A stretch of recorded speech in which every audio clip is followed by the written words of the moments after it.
Yikes, gotta turn that down. You! Come on.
Come on.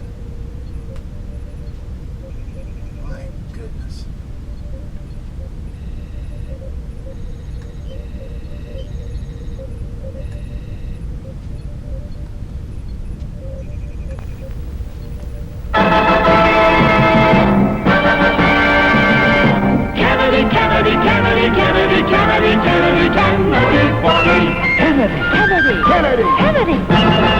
Do you want a man for president who's seasoned through and through, but not so doggone seasoned that he won't try something new? A man who's old enough to know and young enough to do. Well, it's up to you, it's up to you. It's strictly up to you. But it's Kennedy, Kennedy, Kennedy, Kennedy, Kennedy, Kennedy, Kennedy for me. Kennedy, Kennedy, Kennedy, Kennedy. Do you want a man with spirit who is not afraid to fight? A man whose record shows that he will fight for what is right. A loyal man who'll bring the job a fresh new point of view. Well, it's up to you, it's up to you. It's strictly up to you. 'Cause it's Kennedy, Kennedy, Kennedy, Kennedy, Kennedy, Kennedy, Kennedy for me. Kennedy, Kennedy, Kennedy, Kennedy. And do you deny to any man the right he's guaranteed to be elected president, no matter what his creed? It's promised in the Bill of Rights to which we must be true. So it's up to you, it's up to you. It's strictly up to you. And it's Kennedy, Kennedy, Kennedy, Kennedy, Kennedy, Kennedy, Kennedy for me. Kennedy, Kennedy, Kennedy, Kennedy. Do you like a man who answers straight, a man who's always fair? We'll measure him against the others, and when you compare, you cast your vote for Kennedy and a change that's overdue. So it's up to you, it's up to you, it's strictly up to you. Yes, it's Kennedy, Kennedy, Kennedy, Kennedy, Kennedy, Kennedy, Kennedy for me. Kennedy, Kennedy, Kennedy, Kennedy, Kennedy, Kennedy, Kennedy.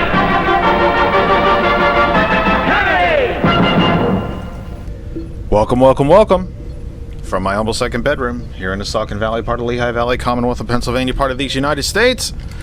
On this planet Earth, the only one we have, third rock from the sun, the Terran solar system, part of the Milky Way galaxy. This is the Kennedy Effect, live with you for Sunday, the 18th of May, 2025. An absolutely gorgeous day, to be honest with you, here in the Lehigh Valley. It is a mix of sun and clouds, breezy, but just a beautiful, cool, clean breeze. It's just a lovely, lovely night. Evening, not night, I guess. 6 probably isn't night. You are catching me, quite literally, in the middle of it. I am trying to do all of my sharing. I've got a late start because I got a very late phone call.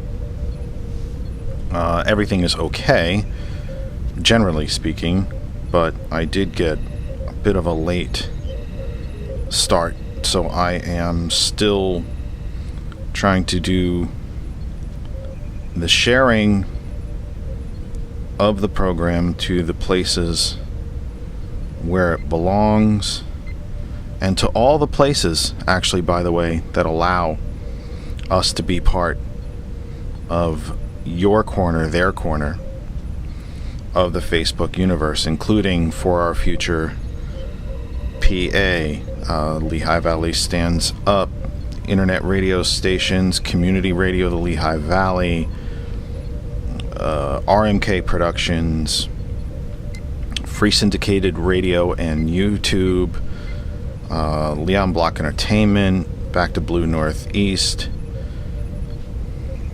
the Groundwork Project, the Organizers, which has always been one of my favorites. They've been lovely to me, and this program, the Oregon Democrats. I'm just trying to get all the sharing done. I'm so sorry that you have to watch.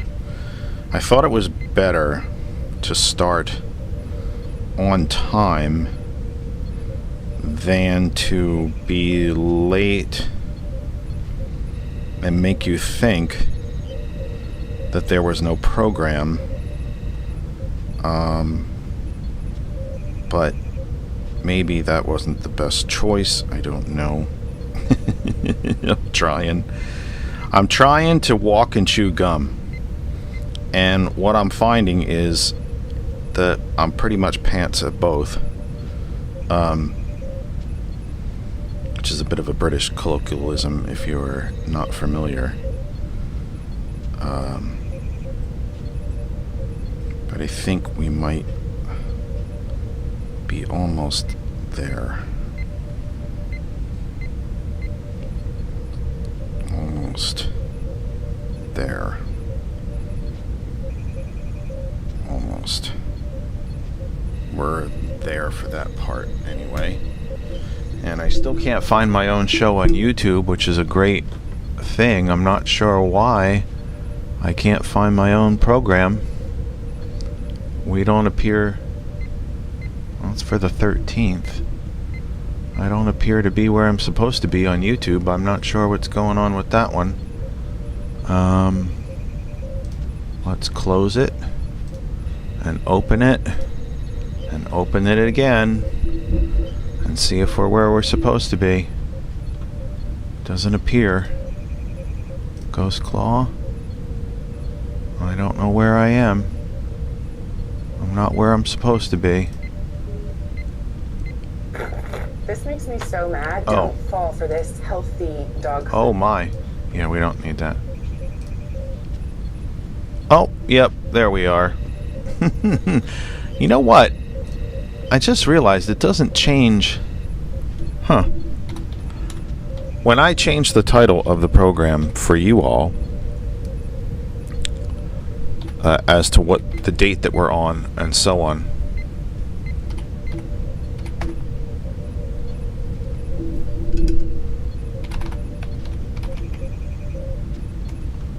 wow, come on. God, nothing's going right to start. Oh, nothing is going right, folks. What a boring, terrible program I'm subjecting you to, because just nothing is going proper. I don't know. It doesn't change the date on YouTube anyway. What a terrible start. Anyway, let's get to the program, shall we? You are watching us. TKE tonight, the Kennedy Effect tonight, the Kennedy Effect for Sunday, May 18, 2025. A gorgeous, gorgeous day here in Lehigh Valley. We hope you have had a wonderful, wonderful past week. We wish you a wonderful and peaceful upcoming week. For us here in the Commonwealth of Pennsylvania, it's election day, primary election day on Tuesday, which leads me to tell you that I highly doubt that I'm going to be with you even on Tuesday, because I'm going to be at the polls, at the polling places, and working at the polling places, as I should be, by the way. As an elected member of the party, I should be where I'm requested and or demanded and or I should be where I'm supposed to be. Let's put it that way. So I don't even know if I'm going to be here with you on Tuesday.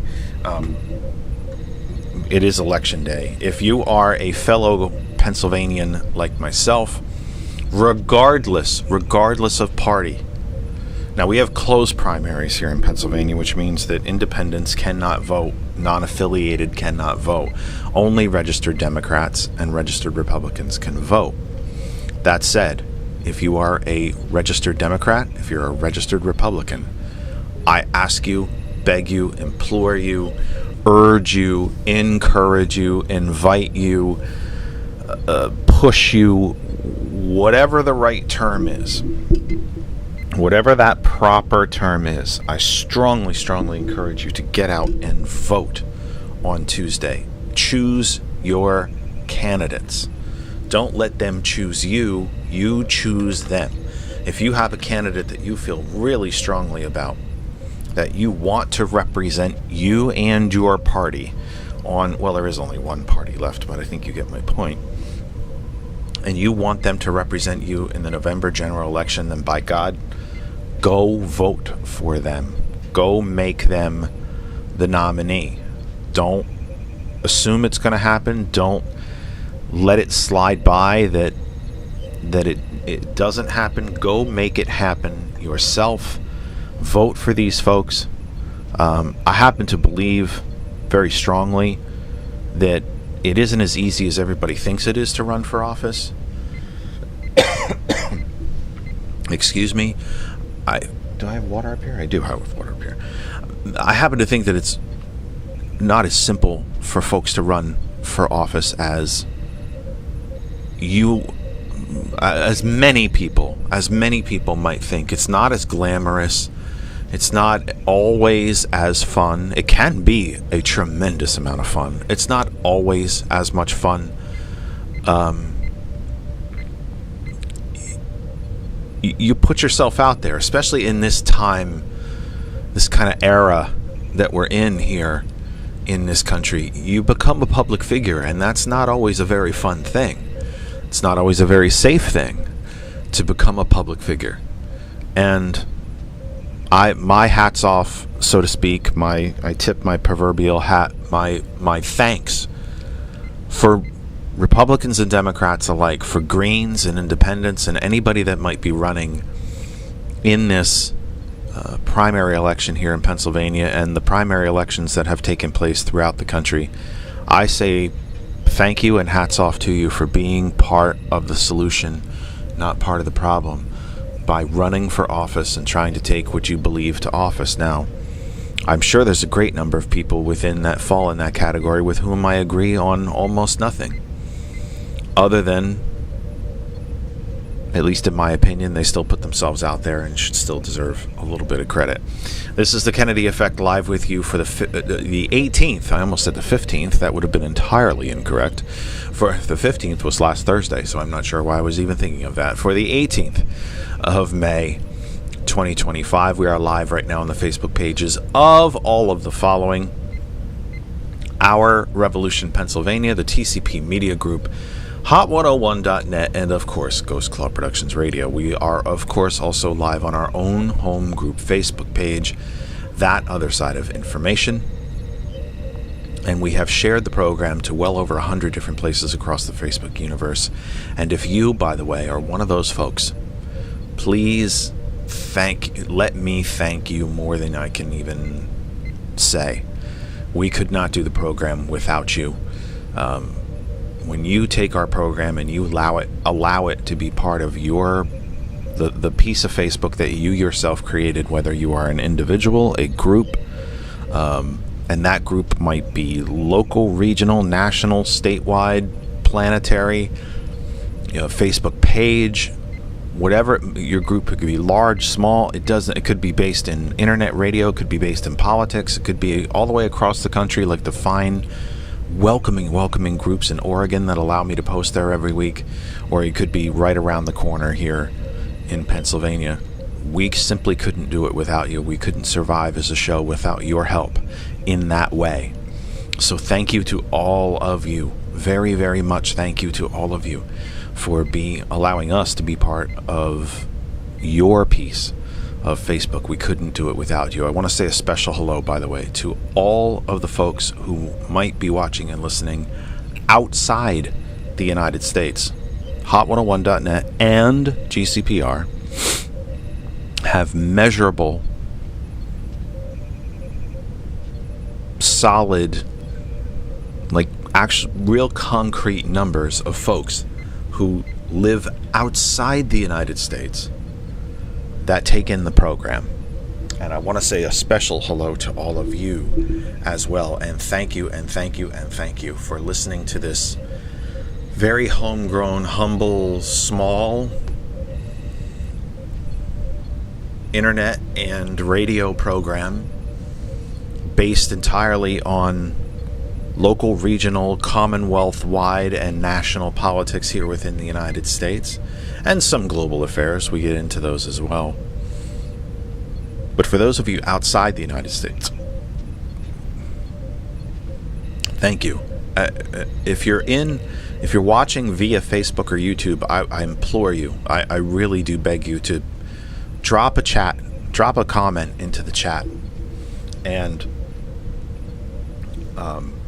let us know where you are. Let us know where you're listening. It would be great to know. It really would be great to know. What do we call the YouTube super subscribers? The ones send instantly. So we are, of course, on 2 internet radio stations. Hot101.net, my very first radio family, my largest radio family, and goodness, probably the most forgiving radio family, because our schedule has really been on and off lately. It's been really quite choppy for the last 6 weeks. I mean, I'm looking at the numbers right now. I think there's a whopping 4 people watching us right now. And it's understandable as to why, because we're just not here consistently. Between health, technical problems, my duties of elected office, I'm not here consistently. I haven't been able to be here consistently for probably going on 2 months now. And it's difficult. I get it's difficult to follow and it's difficult to maintain an audience, but to the Hot101.net family, who has never once chastised me or beat me up about not being on the air or missing a program here and there, they just have been nothing but supportive and kind. It's DJ Lex and DJ Earl and all of the DJs at Hot101.net, which is still growing, by the way. We continue to add new DJs. Just a great big thanks to them as well. You can listen to Hot101.net through our main website, because our name is actually our web address. Super Chats. Beauty. That's it, Super Chats. Thank you, Thomas. Our name is our web address. You can listen right through our main website, and you can listen 100% for free. Completely for free. 100%. You don't need to subscribe. You don't need to pay anything. We don't need a credit card from you. We don't need anything. You get to listen to us 100% for free, but you don't have to listen through the website. You can also use our Apple app at the Apple App Store if you have an Apple device. You can listen to us through our Android app if you have an Android operating system device, or the Android app, of course, being available at the Google Play Store. And you can listen through the TuneIn Radio app. TuneIn Radio. If you have any kind of device, Apple, Android, or anything that might be neither one of the two, you can listen through the TuneIn Radio app. Go up to the search bar, type in hot101.net, and you're listening. It's the same thing for the apps. You know, you don't have to register. You don't have to create a login. You don't have to do any of that to listen. You can just open up the app, you download it, tap on it, open, and you're listening. It's that easy, and it is completely for free. Of course, I would be remiss if I did not tell you that you could tell Alexa to play Hot101.net as well. GCPR, Ghost Claw Productions Radio. GCPR, the internet radio station that I am humbled enough to be part of and part owner of.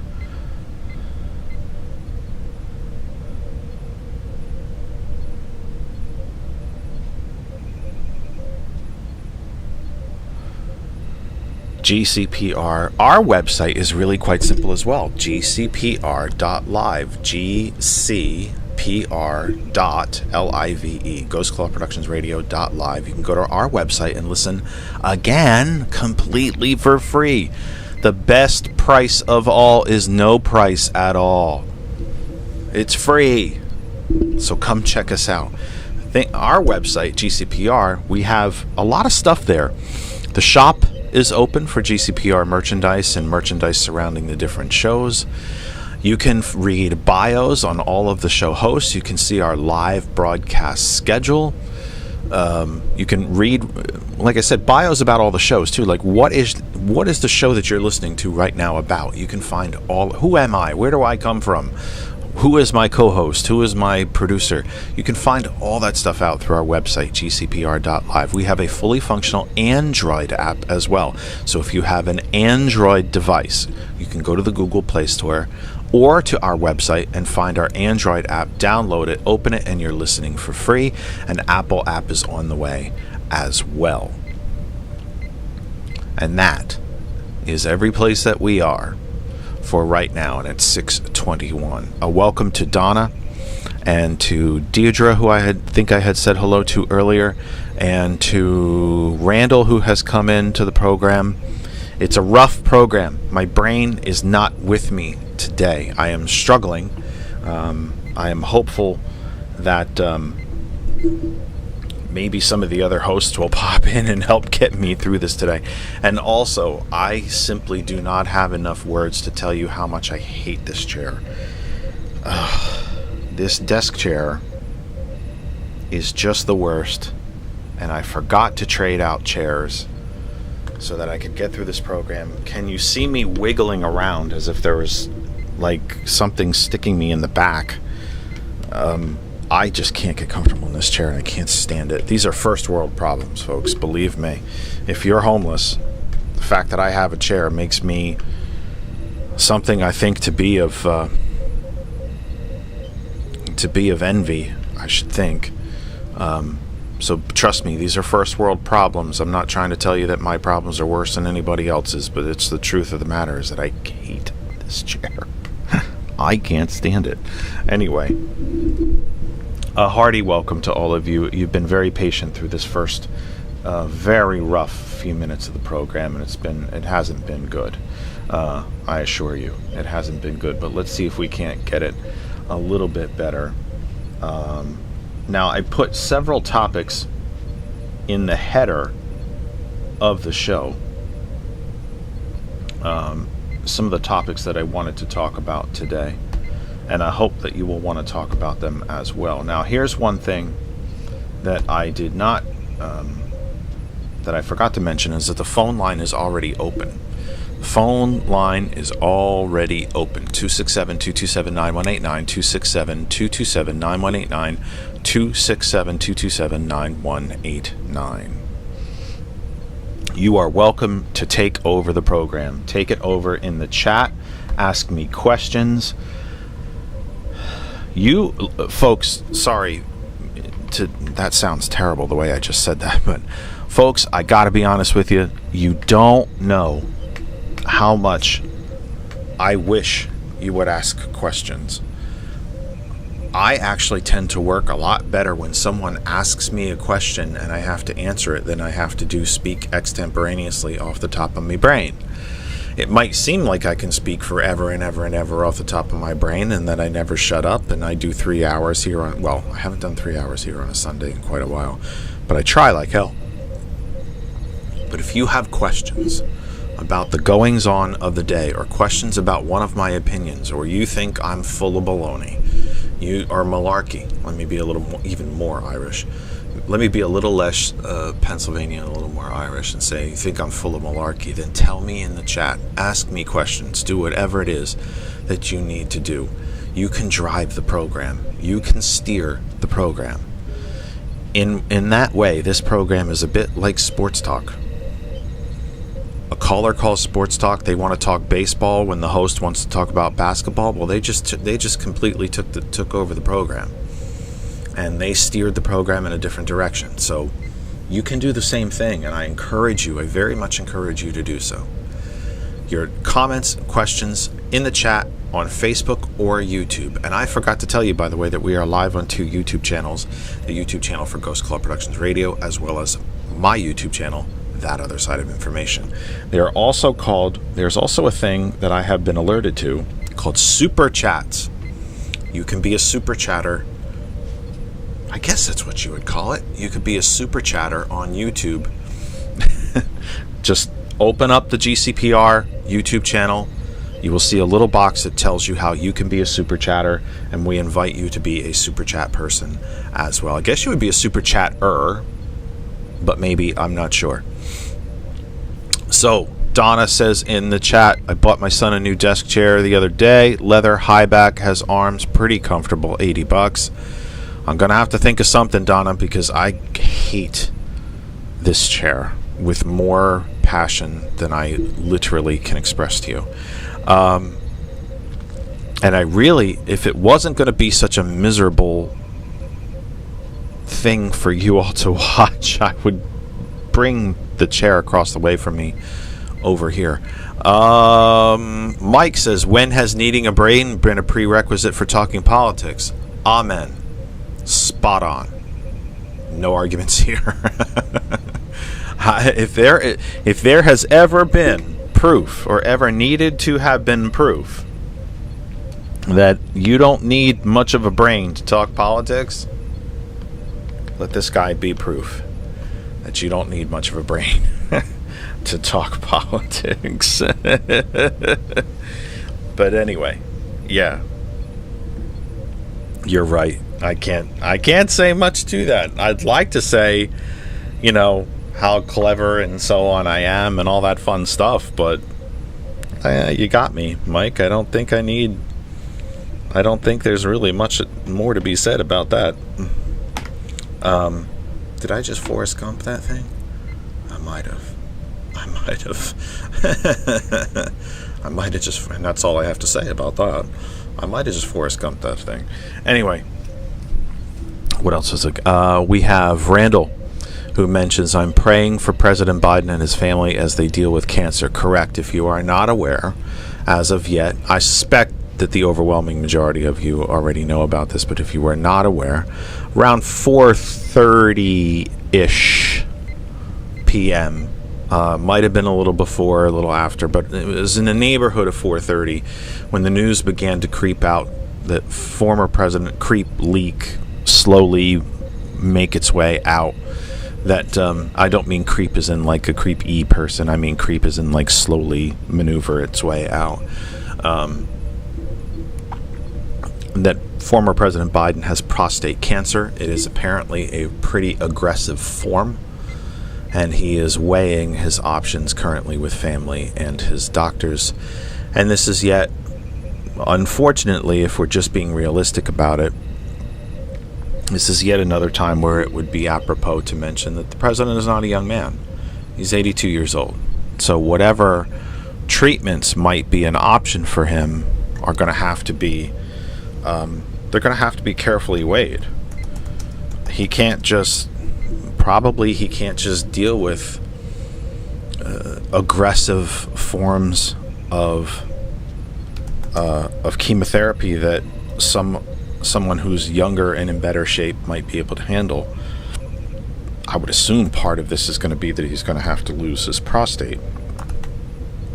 That would seem like pretty much of a given to me. That would be at least one course of action.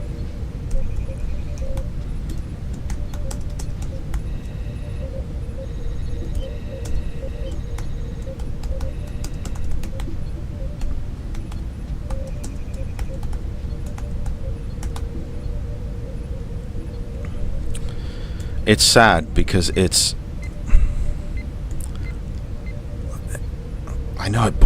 kind of borders on the edge of conspiracy theory almost, but there are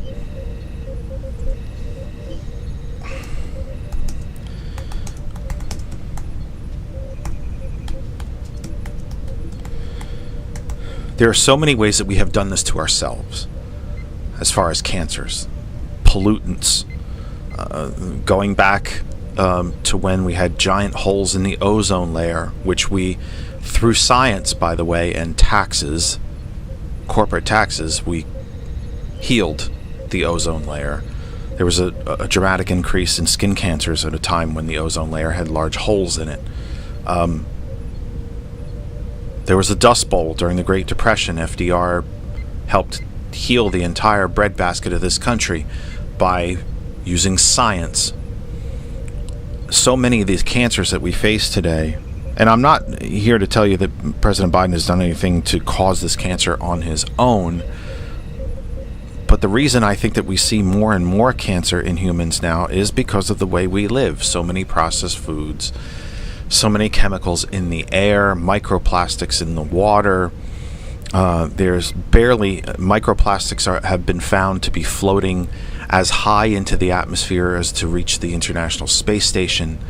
By the way, there's microbes that live on the outside of the International Space Station in a vacuum. Bet you didn't know that.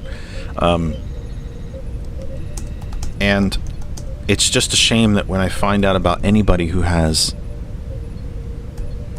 cancer, to know that there's just things that as a society, as a human race, that we could be doing to cut these numbers. It's bothersome, and I just wish we were smarter about it. I wish we were smarter about ourselves. I wish we were smarter about these things, because we know we're causing so much of this to ourselves. We're doing it to ourselves. Now, Donna said, go get the other chair. We don't care. We'll hang in there. Donna also mentions that she had read that the cancer has spread into his bones. If it has, then that's, would seem to me, I'm not a doctor. I shouldn't really say anything, but it would seem to me that it's dramatically more serious. Let me see if I can get the other chair for you quickly, or from myself. 6:32, Kennedy Effect for the 18th of May, 2025. Let me see if I can swap out these chairs. I'll be right back. Hang in there. Kennedy, Kennedy, Kennedy, Kennedy, Kennedy, Kennedy, Kennedy, Kennedy, Kennedy, Kennedy. Do you want a man for president who's seasoned through and through, but not so doggone seasoned that he won't try something new? A man who's old enough to know and young enough to do. Well, it's up to you, it's up to you. It's strictly up to you. But it's Kennedy, Kennedy, Kennedy, Kennedy, Kennedy, Kennedy, Kennedy for me. Kennedy, Kennedy, Kennedy, Kennedy. Do you want a man with spirit who is not afraid to fight? A man whose record shows that he will fight for what is right. A loyal man who'll bring the job a fresh new point of view. Well, it's up to you, it's up to you. It's strictly up to you. Cause it's Kennedy, Kennedy, Kennedy, Kennedy, Kennedy, Kennedy, Kennedy for me. Kennedy, Kennedy, Kennedy, Kennedy.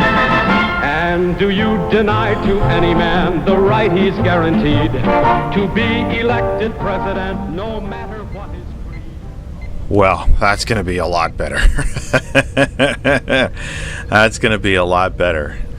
Oh, gosh. Thank you, Donna, because, wow, that feels so much better. So thank you, Donna, for being patient. Here comes the man himself. My dear friend of at least 2 decades now. Certainly not his great accomplishment in life, but mine. I just swapped out chairs. It was terribly exciting television. Oh. Because that other chair is absolutely dreadful. And I would like to thank Donna for giving me permission to swap out chairs. Because and saying, go ahead and swap your chair out. We'll survive. It's not gonna, we're all good here. So thanks to Donna for that. And I'm glad that you are here, because I am really struggling for some reason. I'm not sure It's almost like I don't know what to say or how to talk tonight. It's very, very odd. But let's get into. You don't have anything to say. That is very odd. Yeah, well, or just shut up for once, right? Let me shrink this because it seems to have completely reformatted since you came into the room. Anyway, where the hell were you? And everybody say hello to George in the chat, please. Oh. Are you back to normal? I know that you were not well. Back to normal? No, there is no normal. There's no such thing. There's breathing or dead, so I am breathing. Sporadically. On occasion. Yeah. Doing a little bit of breathing here and there. On occasion, I get oxygen to my brain. Well, I'm very glad that you're here. This is largely. Oh no, you had the flu, but the allergies, I'm sure, certainly are not helping you. The allergies, as they are not helping flu, me today. By the way, and then the kitty litter. And the kitty litter incident. Did not right. help. So. Right, among the great incidents in American history, like the Gulf of Tonkin, the Maine, the Kennedy assassination, Pearl Harbor, Watergate, there is the kitty litter incident. It's right up there. It was actually due to COVID. My lungs were, I guess, scarred by COVID, but it's a form of long COVID if you really want to think about it. I mean, in all honesty, it really is. It's a form of long COVID. Yeah. COVID has permanently damaged your lungs. It's long COVID. Yep. Anyway, let's get into what's supposed to be a political talk show. Okay. And for 37 minutes has been almost anything but. But please believe me, I am really glad you're here because I have complete brain fog, and I don't know how long I can do this program because I can't get a thought put together. I can't get a good sentence put together. I sound so much like Trump, it's not even funny. Donna asks in the chat, how does everyone feel about lady in Georgia who is brain dead being kept alive via life support? There it is, because she is pregnant. Oh. Okay, if you're not familiar with the story, Donna's question essentially tells you the story. Woman in Georgia, whose name I could probably look up if I could look it up quick enough, but I stop talking when I try to Google things or DuckDuckGo things, and I continue to recommend DuckDuckGo to you, by the way. I've made it my default browser on my phone because it does not trace your search history. Did you know? Yeah, I made DuckDuckGo my browser, my default browser. Take that. Take that, help desk. Take that. Take that. There's a topic for you on Tuesday. What should you use as your default browser? Anyway. So, Adriana Smith. Donna already looked up her name. I'm going to put Donna in charge of Googling things, I think. She's really quite fast at it. She developed... she complained of headaches, was taken to the hospital, and brain dead. Her body is hooked to a breathing machine and continues to function by machines only. However, she is pregnant, and because of Georgia's fetal personhood law, as soon as an egg and sperm meet, you have a human being, even though scientifically it just simply isn't backed up. A single sperm and egg that have conjoined to form a zygote is not viable outside the female body. So she is being kept alive via machines because she is pregnant. Now, I have to be honest with you. As I always am on this show, I have not read up about Mrs. Smith. I do not know if her husband wants her to be alive. I do not know. Well, I mean, be kept alive in a manner of speaking. I do not know if her husband wants her to be kept alive. I do not know if her family wants her to be kept alive. I do not know. I assume that they would like to try to protect the baby, but if this is the means by which it needs to be done, I do not know if they support that or either. I simply have not read about it. And I would be speaking from a position of ignorance, to be quite blunt with you, to guess anything further. I have a feeling, though, George found the story, so he can read it and fill us in. From the Associated Press. It's going to be a much better show, by the way, folks, because there's going to be a hell of a lot more George than me. So go ahead. A pregnant woman in Georgia who was declared brain dead after a medical emergency has been on life support for 3 months. Months. The fetus Let's think about that right there. Delivered. Let's stop and think about that right now. She's been kept alive via machines for 3 months. Months. By the way, Tom Hartman mentioned this on his program on Friday. The family, even though she's being kept alive by Georgia's fetal personhood law, the family is being billed for every day that she is in hospital. They still have to pay for all of this.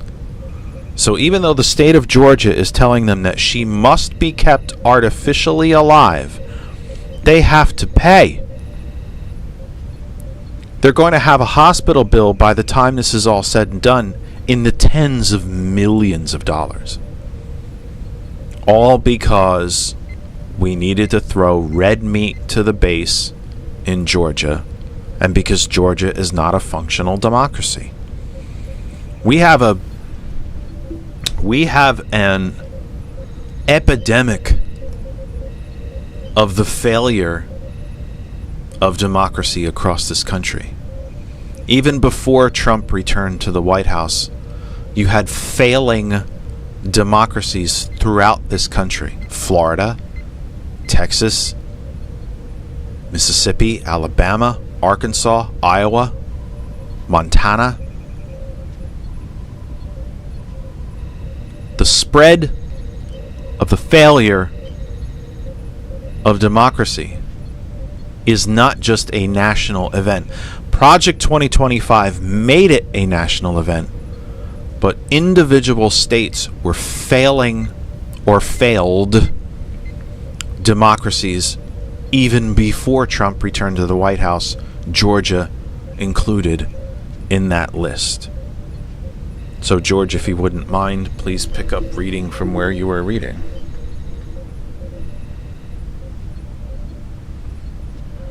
Let's see. Wherever you left off before I rudely interrupted with her you. due date still more than 3 months away, it could be one of the longest such pregnancies. Her family is upset that Georgia's law that restricts abortion once cardiac activity is detected doesn't allow relatives to have a say in whether a pregnant woman is kept on life support. Georgia's so-called heartbeat law is among the restrictive abortion statutes that have been put in place in many conservative states since the Supreme Court overturned Roe v. Wade 3 years ago. And that's the article. Associated Press, Atlanta. So it said hospital tells family a brain-dead Georgia woman must carry fetus to birth because of abortion ban.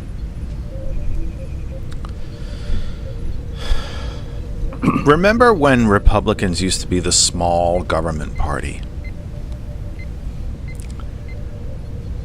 When they were the party that wanted to take government out of your lives and out of your bedroom.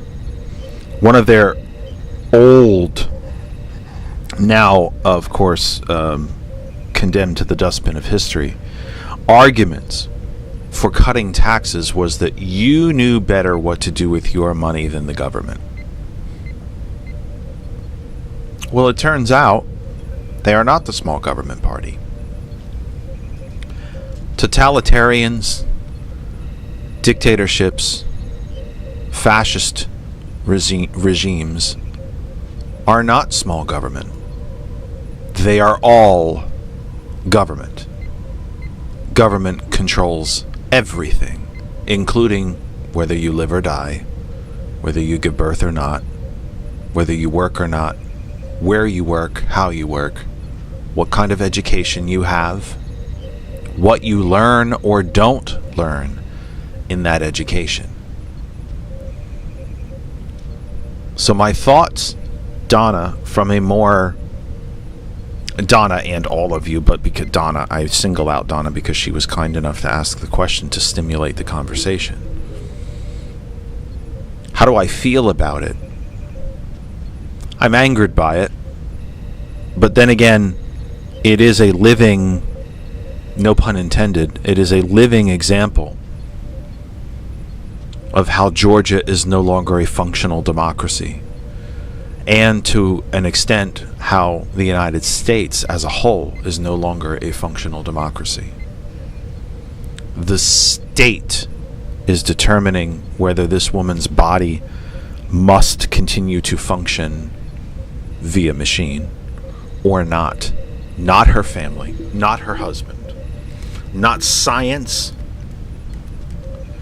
And you know, when you throw the Christian fascist nationalists on top of it,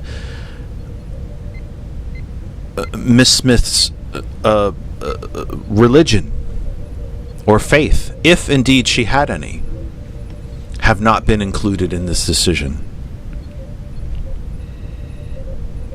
They're simply being forced to keep her body going so that the baby can be born. Just remember when Republicans were the party of small government. Not anymore. Notice they don't even campaign that way anymore because they can't. They ignore a lot of their own lies. They ignore a lot of their own propaganda. They ignore a lot of what they are to try to convince you, the American public, that they are not what they say they are. Totalitarians are exactly that. Total government control of every aspect of your life. That's what fascists are. That's what these Christian fascist nationalists are. That's what the billionaires are. The billionaires that are running this country now are totalitarians. They want complete control over your existence. Complete control over whether you exist or not. Think about this. If we try to boil down what's happening to Mrs. Smith in Georgia, it is the end result is that a billionaire paid for state government in Georgia is literally taken it upon itself to decide whether this child exists or not.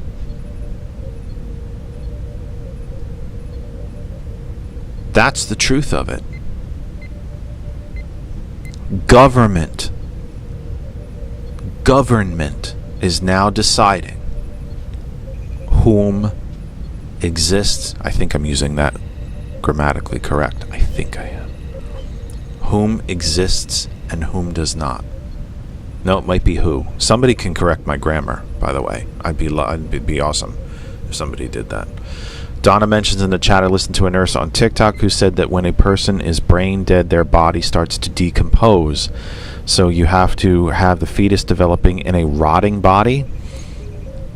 I don't know that it's exactly that bad. I would assume that Mrs. Smith's body is being fed nutrition intravenously, that her heart is continuing to work on a heart machine, her lungs on a breathing machine. I can't speak to that. That's a bit out of my knowledge. But your thought of a fetus being forced to develop inside what is a dead body, yeah, that's pretty sick. That is pretty sick. And the fact that the family will have to pay for this is even worse. So the government makes it is Mike corrected my grammar. Apparently it is whom and not who. News to me. I thought I had it right every now and then. Blind squirrel. You know what I'm saying? Yeah, it's It's a staggering thought that the government of the state of Georgia, a billionaire bought and paid for government, has decided who exists. And not for any reason other than to satiate the totalitarian wishes of the Christian white nationalists. Because they want their votes. They want their money. And they want their votes. So yeah, Donna, hell of a topic. Wow. Really, really thrilled that you brought it up. Thank you for doing that. You helped me get a little more focused. And thank you for that. And I changed chairs, and I still can't quite find a position to be comfortable in. God almighty. Will God deliver me a chair? It's bulk cleanup in our development here. The HOA is kind enough, they get dumpsters and people can throw out bulk like old furniture and broken electronics and things like that. And boy, I actually started looking in the dumpster for a chair to see if I could find a better chair. I couldn't. This chair is not doing me any favors either. But anyway, Donna says she is so flipping angry over this. Nice use of flipping, Donna. I'm glad that maybe I'm rubbing off on you, and instead of using a full F word, we just use flipping, and we get the same idea across without saying or fracking. Or fracking. I do like fracking. It worked for Battlestar Galactica for how many seasons was that on in the 3? About 7. No. Did it last that long? 2003 to 2000. Oh no, that was the new one. I meant the original one. Oh, the original one was 1 year. No, really? It was 1 year from 78 to 79, and then they did Battlestar Galactica 1980 and 1980. Okay. And it only lasted a couple episodes. Okay. But the best one was the Return of Starbuck. So. Well, that's true. In the white uniform. Remember the white? No, that was when they went back in time. Oh, that was in Galactica 1980 when Troy. It was actually Apollo's son. Was Boxy. Oh, I thought the white came from. Anyway, they went back in time, and they were. Randall asks. No, I don't remember. I swore that was in the regular. Well, they went in that ship of light. I don't remember. Yeah. Yeah. I thought that was the original cast. Yeah. Randall mentions in the chat that the explosion at the fertility clinic in Palm Springs has now been declared an quote intentional act of terrorism. Well, of course, that's one of the leave it to California to give us a piece of common sense. Apparently, from what I understand, it was a 25-year-old white male. I have to be honest with you, I have not read up on this either. I've been having a real hard time engaging with the news. It's all so much. I will admit to, as I try to get you up to the reset of the program here at 7 o'clock before I take on a whole new topic. We'll try to get you up to 7 o'clock before we start a new topic. Or the top of the hour, I should say. I also need to start doing that, George, as a matter of radio insider business, to stop using the actual time and say 10 before the hour, 15 before the hour, top of the hour, bottom of the hour, because who knows when somebody is watching us and who knows where else the show may air, wink, wink, wink, and what time it might be that it might be airing, wink, wink, wink. But that said... in answer to your question, yes, a dead body, even a pregnant one, will decompose. Decomposition. So Donna's got that spot on. That occurs when a body is no longer able to maintain its internal environment. In the case of a pregnant woman, the fetus will also decompose. Oof. Decomposition process begins shortly after death as bacteria and fungi start to break down tissues. Gas buildup Yep. is a common part of this process. A literal form of bloating, so to speak. It said fetus decomposition. The fetus within the uterus will also undergo decomposition. I mean, although the process may be somewhat slower than in other tissues. you have to wonder, where are the doctors? Is not one doctor going to stand up and say, hey, this is wrong. We can't do this. Mrs. Smith's body is decomposing. The fetus is at risk of sepsis and decomposing itself by being forced to be carried to term. I mean, where are the doctors here? And again, folks, I have to be honest with you. I've not read up on this story. I haven't. I've been focused on other stories, and I've been focused on, hey, sorry to admit it, living our lives around here and just trying to make it through day by day and make sure we can pay the bills. But where are the doctors here? Where are the doctors to tell the courts and the lawyers and the Christian fascist fundamentalist nationalists to where to go and what the science is behind this? It's frightening. Mike mentions in the chat, this is how we got The Last of Us, fungal mutant horns. It is the story. It is. He's not wrong. I mean, that's the story. Randall mentions the Christian Nationalist Fascism Party is totally following the game plan taken from the dystopian novel The Handmaid's Tale. In this case, yes. 100%. In this case, absolutely. But they're also... This is also a totalitarian experiment of sorts. The family has no decision-making power here. It's all government.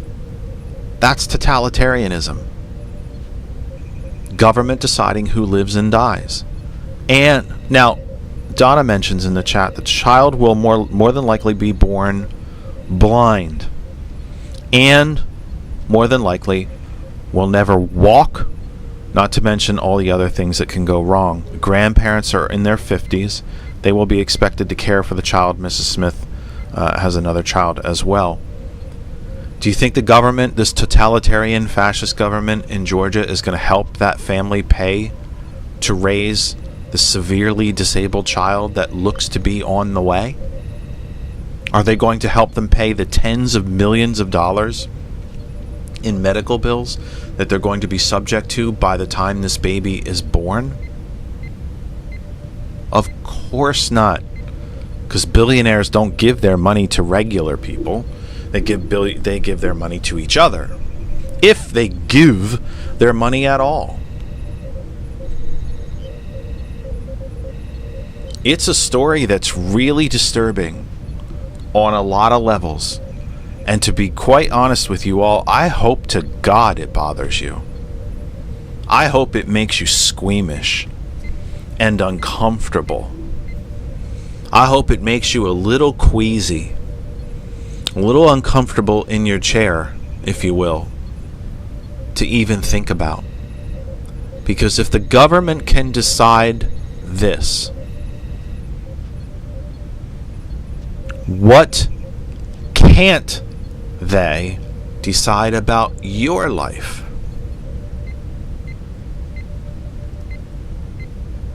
What car you drive? What town you live in? What kind of house you live in? What job you do? Whether your 13-year-old is allowed to go to school beyond middle school or has to go or gets kicked out and goes to work? Whether your 5-year-old ever enters school at all? That your 16-year-old can now go into the military? Or is just forced to go into the military? If government can decide this against all the science, what can't they decide about you. There's always a first to all of this. It very well be that Miss Smith is the canary in the coal mine. She's just an experiment to figure out how much government control the public will allow over an individual. The state legislature of Georgia has decided that this body, this shell, her spirit is long gone.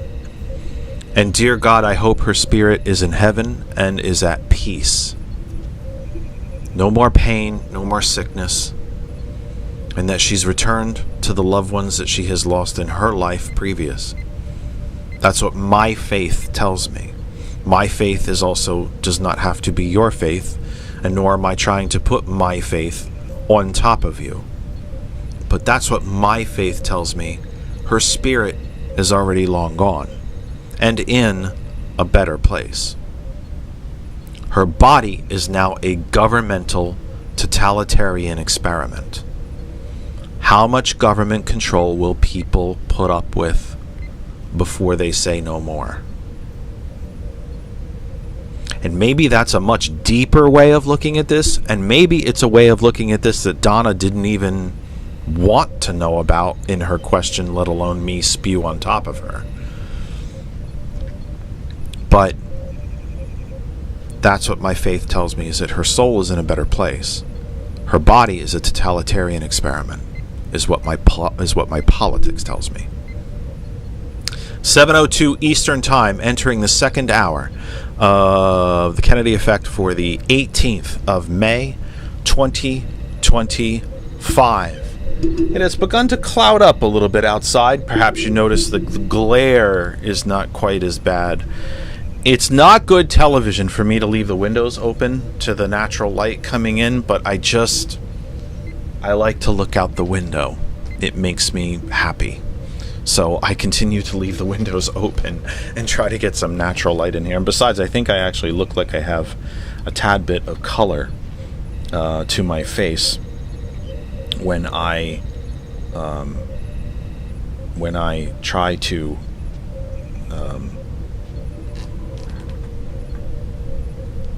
when I leave the windows open for a little bit of actual light. We are live right now on the Facebook pages of the TCP Media Group, Our Revolution Pennsylvania, Hot101.net, and they shifted it all. I can't do it now. Oh gosh, Facebook, how you just destroy me at times. It's incredible. We are live right now on the TCP Media Group, Our Revolution Pennsylvania, Hot101.net, and of course Ghost Claw Productions Radio. We are live on our home group Facebook page for all things that surround the program, that other side of information, stories like the one Donna just brought up, as well as all of the stories that we post are on our home group Facebook page, that other side of information. The stories that we're going to be talking about tonight actually are there as well.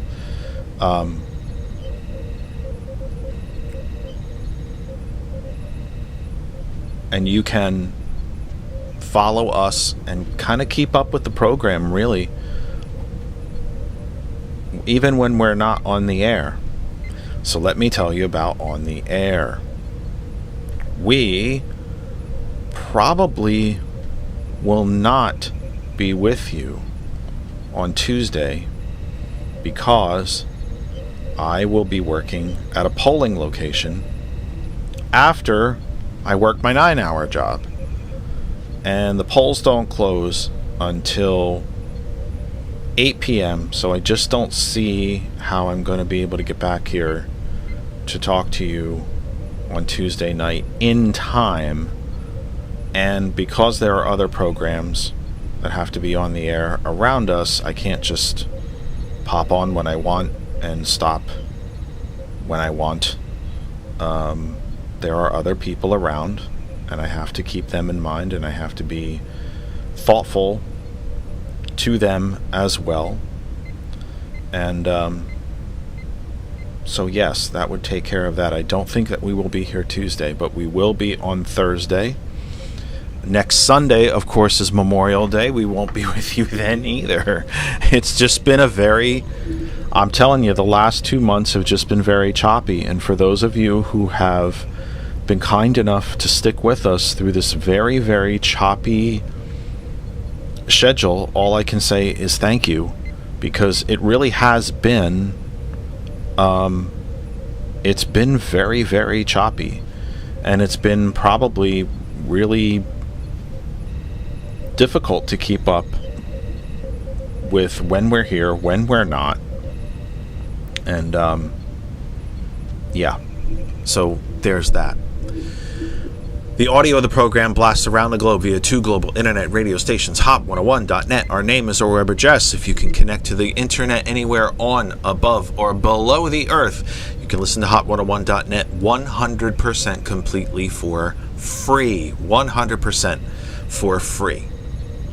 You can use our main website, hot101.net. You can also use our apps, Apple App Store for Apple devices, Google Play Store for Android devices, and the TuneIn radio app. Of course, if you have an Alexa device, you can tell Alexa to play hot101.net, and we hope very, very much that you will, especially when this humble program is on the air. GCPR.live, GhostClawProductionsRadio.live, Android app, and our website. Listen for free. Website is where you get to learn everything about the station and more. The show goes out to YouTube twice, that other side of information, and the YouTube channel for Ghost Claw Productions Radio. So now there's a new feature on the Ghost Claw Productions Radio YouTube channel called, if you go to it right now, not that you see anything that I'm pointing at right now, which is probably not helpful, but it's easier for me to make these gestures. It helps me explain what I'm explaining. If you go to the YouTube channel for Ghost Club Productions Radio, you will see a button on the bottom left-hand corner that says Join. It is right next to the subscribe button. The Join button shows you different ways that you can join the channel at monetary levels. You can become a super chat. You can become a super subscriber. You can become a hero to GCPR. Click on the Join button. Read about it. See if it hits your fancy. And join our channel. We highly invite you and very respectfully invite you to do exactly that. It is yet another way to be a fan, to be a super subscriber, a super chatter, whatever you want to call it. Thomas in the morning calls them coffee beans because of the sound of coffee, of course. You can be one of those. Hit the join button, read through it, and decide how to join us here if you would like to join us here on the YouTube channel. Among the other things that I wanted to talk about today were, I met Representative Khanna, the Democrat from Silicon Valley in California, who represents Silicon Valley in California. He's originally from Pennsylvania, of course, so he was home, so to speak. He was born in Philadelphia, lived in Bucks County as he was growing up before moving to California. So he was back home here in Pennsylvania. He held an event last night called Benefits Over Billionaires, talking mostly, although he took a wide variety of questions from the audience toward the end of the presentation, he talked mostly about saving Medicaid, about the idea that cutting just shy of $900 billion out of Medicaid is not a good justification for tax cuts for billionaires. And, to be quite honest, not a good justification to push the military budget over $1 trillion per year. And it was nice to meet the congressman. It was very much of an honor. I have invited him to come on the program. I am told he will be doing so. I do not have an idea as to when that will be quite yet, but I'm told that he will be on the program. I talked to his communications director. I also talked to his political director. And let's hope, I'm hopeful that he will be on the program this evening. Or not this evening, I mean soon. This evening he's in Bucks County doing another presentation. But I am hoping that he will be on the program soon. So that was exciting. Kristen spoke at the event and gave a very eloquent speech telling her story about how Medicaid made her a full active participant in adult life, because it was only through Medicare or Medicaid. I always do that backward. I always do that back and forth. They are not interchangeable programs. Medicare is an outgrowth of Social Security. Medicaid is state-based, and I need to stop conflating the two. I really need to stop conflating the two. That said, it was through Medicaid when Kristen was really, really sick. She has an autoimmune deficiency, and before that deficiency was fully vetted and diagnosed, it was Medicaid that allowed her to continue to go to see doctors so that the condition could be diagnosed. Without that diagnosis and without the treatments that came with that diagnosis, she was housebound. In fact, most of the time she was bed-bound. She literally could not get up out of bed. It's only through Medicaid did she get a diagnosis and get treatments and was able to find a job, buy a car, meet this dumbass right here, and then be silly enough to marry him. Medicaid did all of that. But now, because the ultra-billionaires want another tax cut, because Trump himself wants another tax cut, so does Musk and Thiel and Bezos and Zuckerberg and the Mercers and the Walton family and Jeffrey Yass. They all want tax cuts because they don't think that they should have to pay for government. They don't think they should have to pay for the rest of us. They don't think they need to be full participants in this society. Why do you need to be a full participant in a society when you already own it? Why should you have to continue to pay for it? You already own it. They already bought it. They don't want to have to keep paying for it. They already bought it.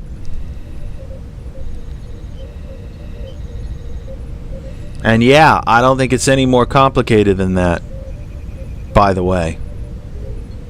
They already bought it. So why would they keep paying for it?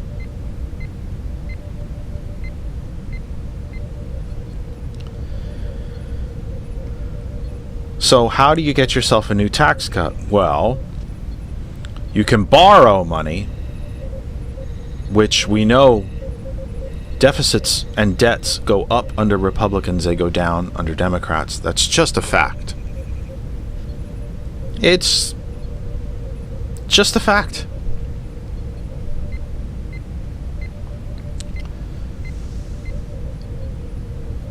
This new round of tax cuts would add $6 to $8 trillion to the national debt. It would push the national debt up over $40 trillion. Well beyond our gross domestic product. It would push the debt up to about 15%, 120% of our gross domestic product. Something that has only ever happened once in the history of this country, and that was World War II. We then paid that debt off as the New Deal continued to be instituted and the rapid economic expansion post-war boom. There was a bit of a lull after the war, and then massive rapid expansion of the economy ever after that, from the late 40s through to the early 70s. Very early 70s, because even into 72, 73, 74, we were starting to see a bit of an economic malaise in the country. And that debt was paid off. Government has always held some sort of debt. The only time that the federal government did not hold debt was during the Andrew Jackson administration. He thought the government should not hold any debts whatsoever. It was essentially an end to government spending, and it caused one of the greatest economic calamities in the history of the country. Not exactly a depression, but a complete lack of investment from the federal government down, and the economy basically froze. It didn't even really sink or contract, it just sort of stopped. So Trump and the fascists, billionaires, they just want another tax cut because they don't want to pay for life. They don't want to pay for government. They don't want to pay for anything except yachts and trips and islands and things like that that they may want on a whim. If you're Musk, you pay for women and you make many, many, many, many, many more babies.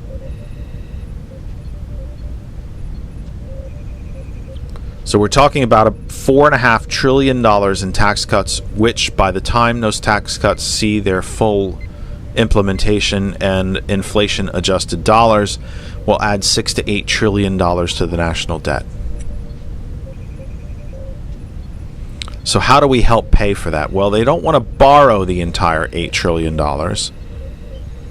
so they'll cut spending. So where do they want to cut spending? The defense budget? Oh God, no. No, we're going to push that up another $100 billion to $1 trillion per year. Every year. $1 trillion a year. Really what it means is more money for defense contractors. Because remember, we're going to push the military budget up to $1 trillion. At the same time, we're going to completely eliminate the Veterans Administration. And end the GI Bill. But $1 trillion. It's a lot of bullets. It's a lot of drones. It's a lot of rifles. It's a lot of tanks. Trump has talked about expanding, not just maintaining, but expanding America's nuclear arsenal. Generally, you don't add nuclear weapons if you don't intend to use them. We still have enough to destroy the world a couple times over, but you usually don't want to expand an arsenal like that if you don't think you might use it. So what are we going to cut? Right now, we're talking about cutting $880 billion over 10 years out of Medicaid. It will essentially end Medicaid in many of the states where it has been a successful program for decades.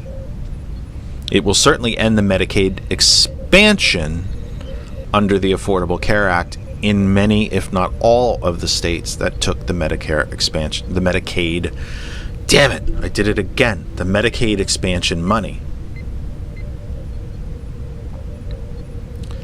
Let's remember, Project 2025 is 2/3 implemented. 2/3.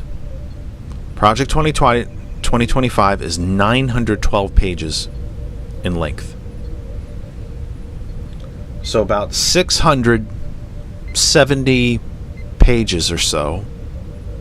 No, 600. I can even do it down to 2/3. It would be 664 pages have been implemented already. The country is, to a great extent, unrecognizable. But we still got 1/3 to go.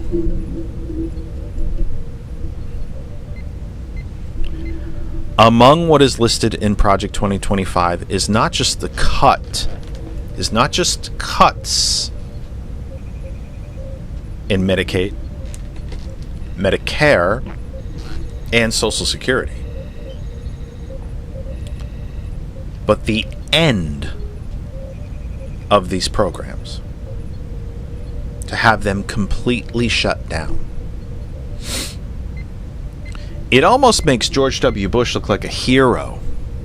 All he wanted to do was privatize Social Security, but at least there would still be some kind of retirement safety net at the end. It would be completely privatized. You would take your Social Security money and give it to an investment banker, And he would build your portfolio so that by the time you retired, you would have whatever. And we already have that with 401ks to an extent, but you also have Social Security on top of this. This would have eliminated Social Security and made it 100% private, like 100% 401k.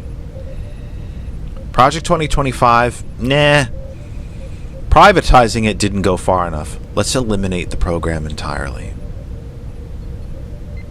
Let's eliminate for the overwhelming majority of seniors and retirees in this country is their only income. Let's take that from them.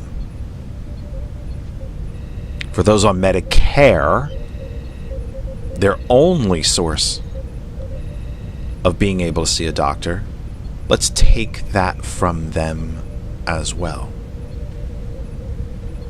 And then, of course, we'll eliminate Medicaid. Now, I suspect that the Republicans don't think they can pass completely eliminating Medicaid. So what will they do? They'll gut it. They'll completely gut it by stripping it of its money. And this is what we were talking about at the event last night. It was a free event right in Allentown. I got a chance to meet the representative. We had a lovely chat.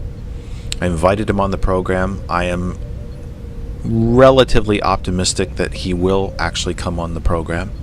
Just a matter of time. And I hope that I can't wait for a time when that will happen. If you're not familiar with the representative, he does an hour-long progressive town hall with Tom Hartman every other week. I think usually on either a Tuesday or a Thursday, but I cannot remember that, to be honest with you. So tune in to Tom Hartman during the day, and you will hear the representative at some point. And then what he does there, I am told he will come and do here. And that would certainly be quite exciting. But it's neat. Look, our elected officials are not sports stars. They are not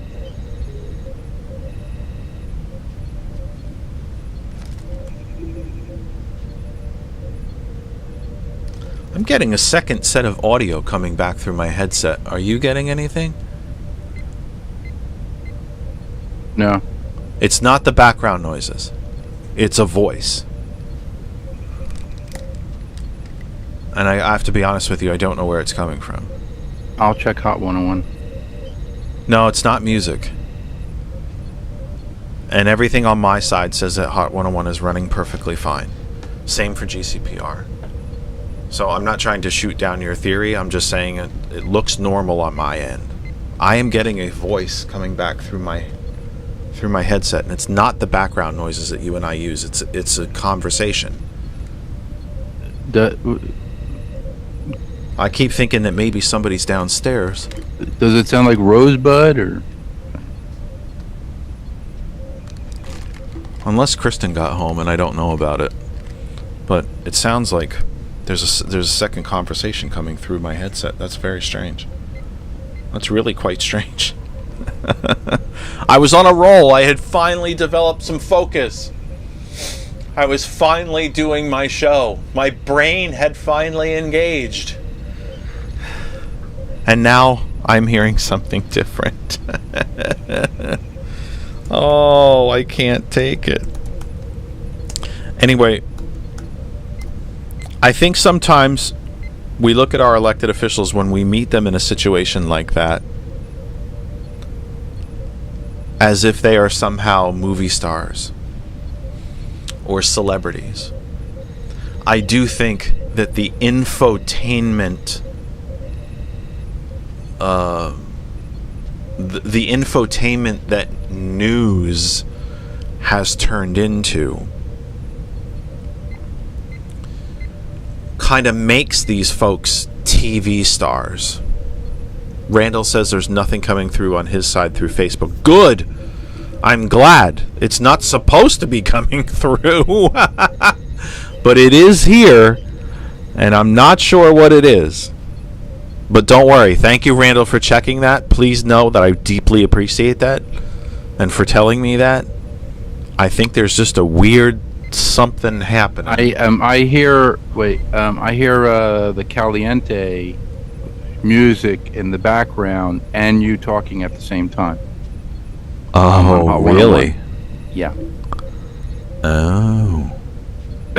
So maybe they're well, that okay. Channels got crossed. Oh, I'm not hearing that, but okay. So something's a little. Yeah, I mean, I can hear off. it to their app. But I mean, what does it actually sound like? Does it? Now I smell something. Kristen must be home. She must have brought dinner home. That's why maybe that's what I'm hearing.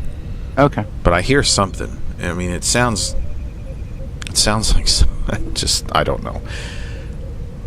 I think the infotainment that news has turned into has turned these folks into celebrities of sorts, into TV stars. That they are somehow unapproachable and that they are somehow distant from us. I can tell you that Congressman Khanna was anything but that last night. He was approachable, kind, down to earth, plain spoken.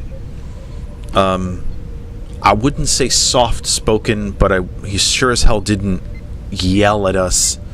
He didn't address us as if we were children to be taught a lesson. He talked to us, but he also talked with us. He took every last question. Literally, when the lineup of people at the microphone to ask questions was at nil, there was no one left with a question. He said, "You're kidding me. Nobody else has a question. I'm here until all the questions are asked." Well, apparently all the questions were asked. And then he stayed until every last picture was taken, including a picture of Kristen and I with him, which I do not have, or I would show it to you. I think they're on her phone. I don't have them. I don't think. I do not. I don't have them. Which stinks. I set up her phone so that it can actually print to the printer from her phone, so she could do that. Yes, I know. Yeah, well, my printer I don't think is exactly photo quality, but yeah, it wouldn't be terrible to hang up a collage of all the folks that she and I have had our picture taken with. But so why do I bring this up? Is this like a fanboy commercial for Ro Khanna? No, I don't mean it that way.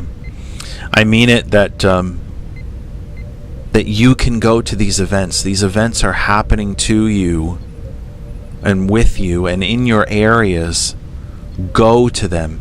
Even if you're in a deep red district, there are Democratic elected officials from all over the country who are traveling to these deep red districts and holding these town hall meetings. And you can be there. You can go.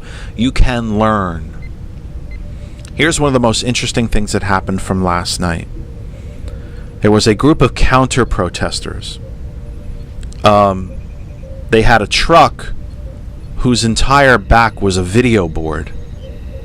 And the video board said, "Save our tax cuts." You didn't get any flippin' tax cuts, you ignorant fools. In 2016, you didn't get tax cuts, you dumbasses. You know where you got tax cuts? Joe Biden.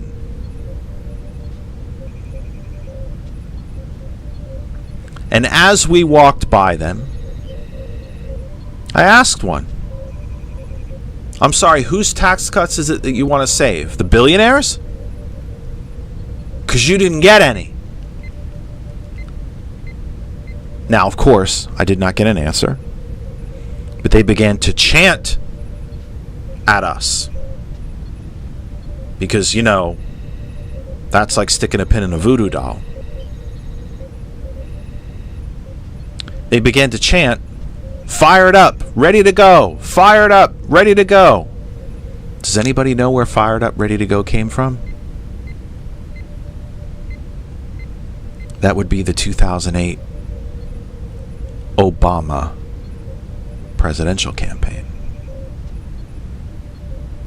When I then asked them, Any of you know where that chat came from? Anybody seeing the irony here? Again, no answers. Now, because it was an open public event, some of these Trump supporters were able to come in. And so they did.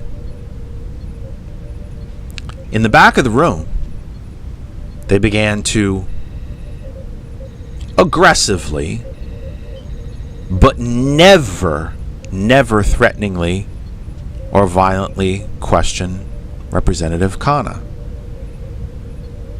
They kept a respectable distance from him. They got loud. I wouldn't say they were screaming, but they visibly and audibly interrupted the people who were speaking as we were building up to Representative Khanna. So they created a bit of a disturbance from that standpoint. But he engaged them, and he talked to them. And he challenged them with the same thing that we've challenged folks here on this program. That I'll bet you and I agree on a lot more than we disagree.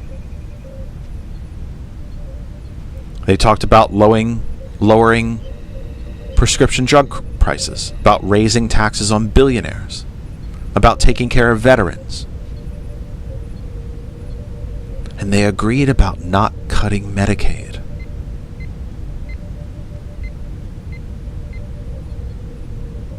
Now, they disagreed on a lot of other things too. Immigration, the defense budget, education spending. But they agreed on a lot of things as well. Not all the Trumpers are irredeemable. Many of them are.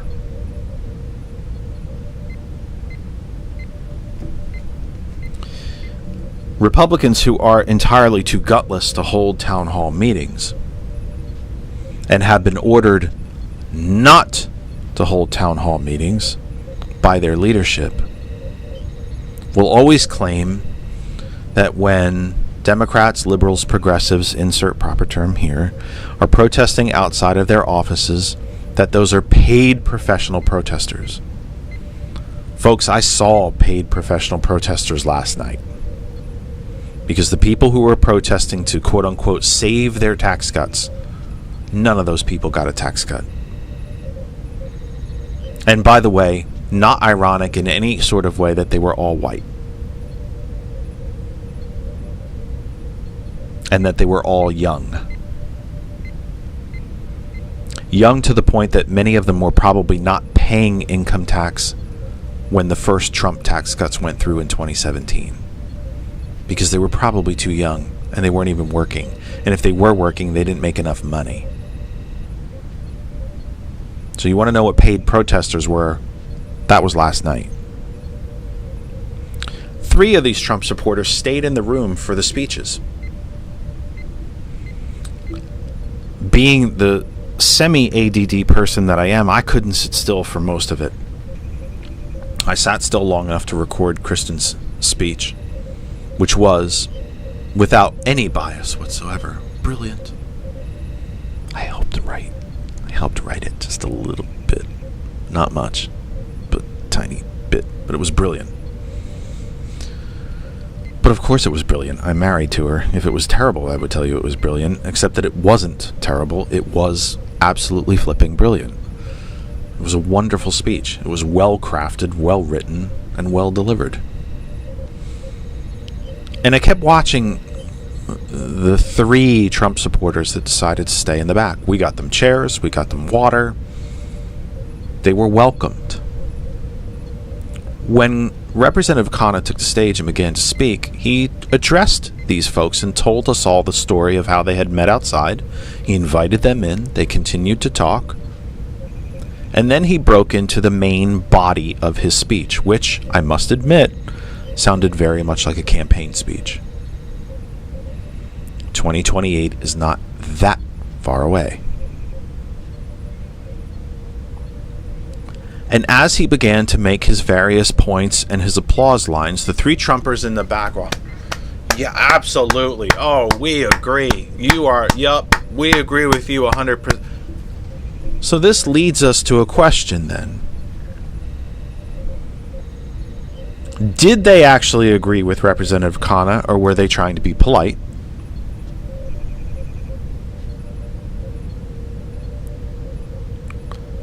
When some of his applause lines were directly in opposition to what the Trump regime is doing, and yet they stood back there and applauded for it anyway, does that mean that they either did not understand what Representative Khanna was saying, or that they don't even know what their own damn regime is doing? Is it because they were in a room where they were allowed to finally think for themselves instead of being told what to think?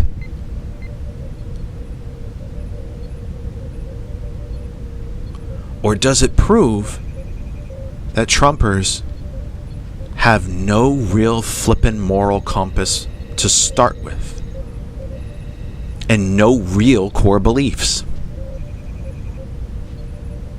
Is that what that means?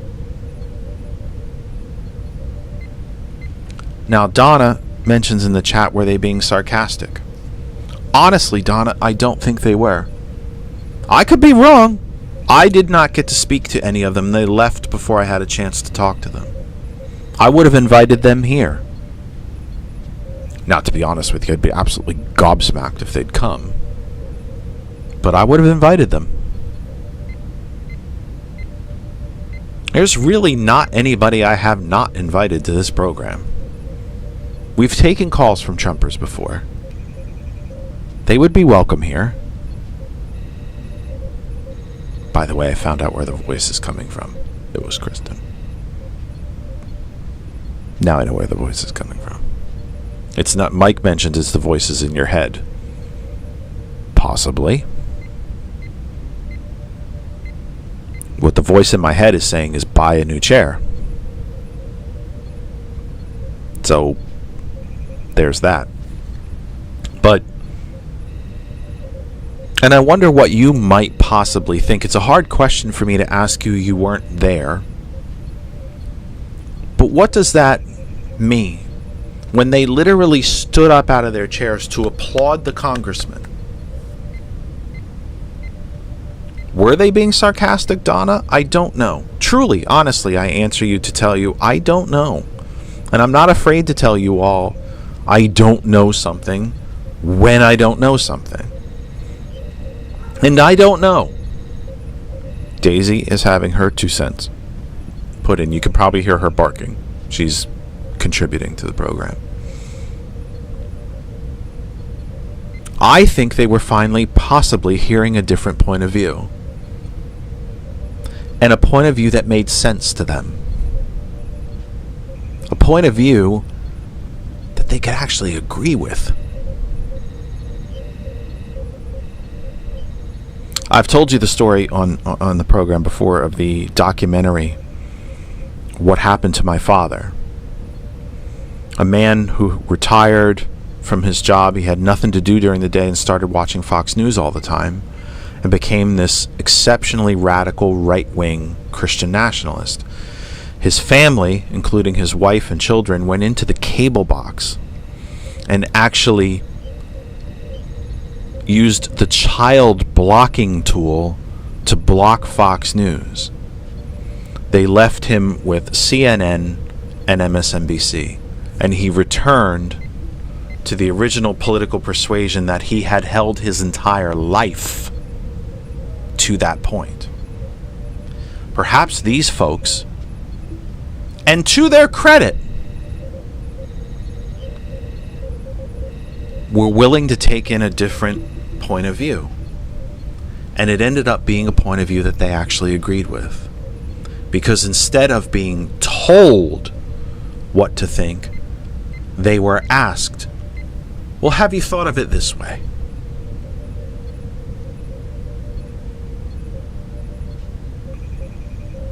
Overall, it was an excellent event. It was well run. I don't think the attendance is what they had originally anticipated, sadly. but it was a very well-run event. I was honored to be there. And that was just exciting. It's exciting to think that the representative will be on this program at some point. That will be really, really fun. I also made contact with a group from the UAW, local and national. They will be coming to see us at some point. And there was someone else I had talked to that I'm blanking on at the moment to come on the program as well. So it was a good night all the way around. And it was nice.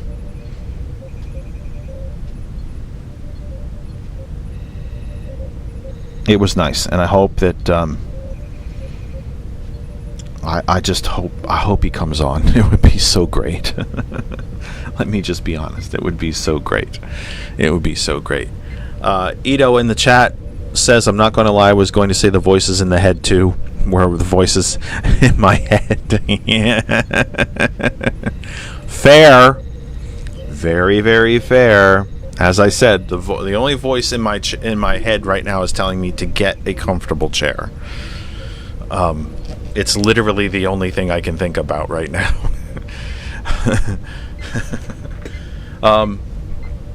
Among the other things that I wanted to talk about, where's the header overview? Why does it always say the 13th? That's something I need your help with, sir. Why, even when I update the... Oh, maybe I didn't update the date. Oh, I think I forgot to update the date. I don't want to explain it. Never mind. On the ticker for... Yeah, no, the scroll? No, for the program, it still says the 13th of May when it was clearly today's the 18th. I think I forgot to change the date. Weren't we here Thursday? Thursday was the 15th. We were here. Maybe I forgot to change it twice in a row. That could be. And I can't fix it, and the dog just keeps barking. She's excited that Kristen's home. So Walmart has told customers that they're going to be raising prices. Now, I think I put this on the Facebook group, so I will read from there if I can find it. I'd swear I had posted that here.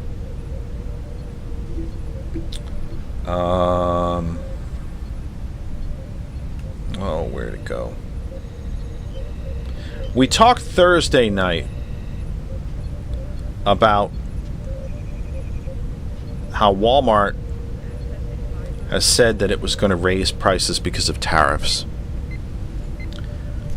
Trump has now told Walmart that they should just eat that cost.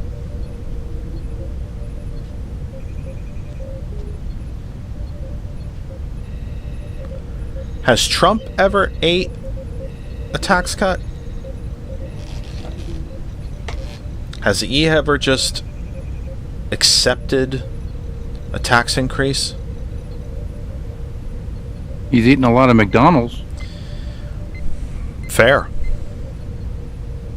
Fair. Here's the article. I found it. The cheese. I found it. I found the article. From the Associated Press, written by Josh Boak, B-O-A-K. Headline, Trump warns Walmart, don't raise prices due to my tariffs. Do eat the costs from those taxes. Dateline, Washington. President Donald Trump on Saturday ripped into Walmart. Again, this would have been from yesterday. This was just updated later yesterday. Story was posted yesterday. Randall says, yes, you kept the date the 13th for 2 shows. Can I do this? Can I do this for him?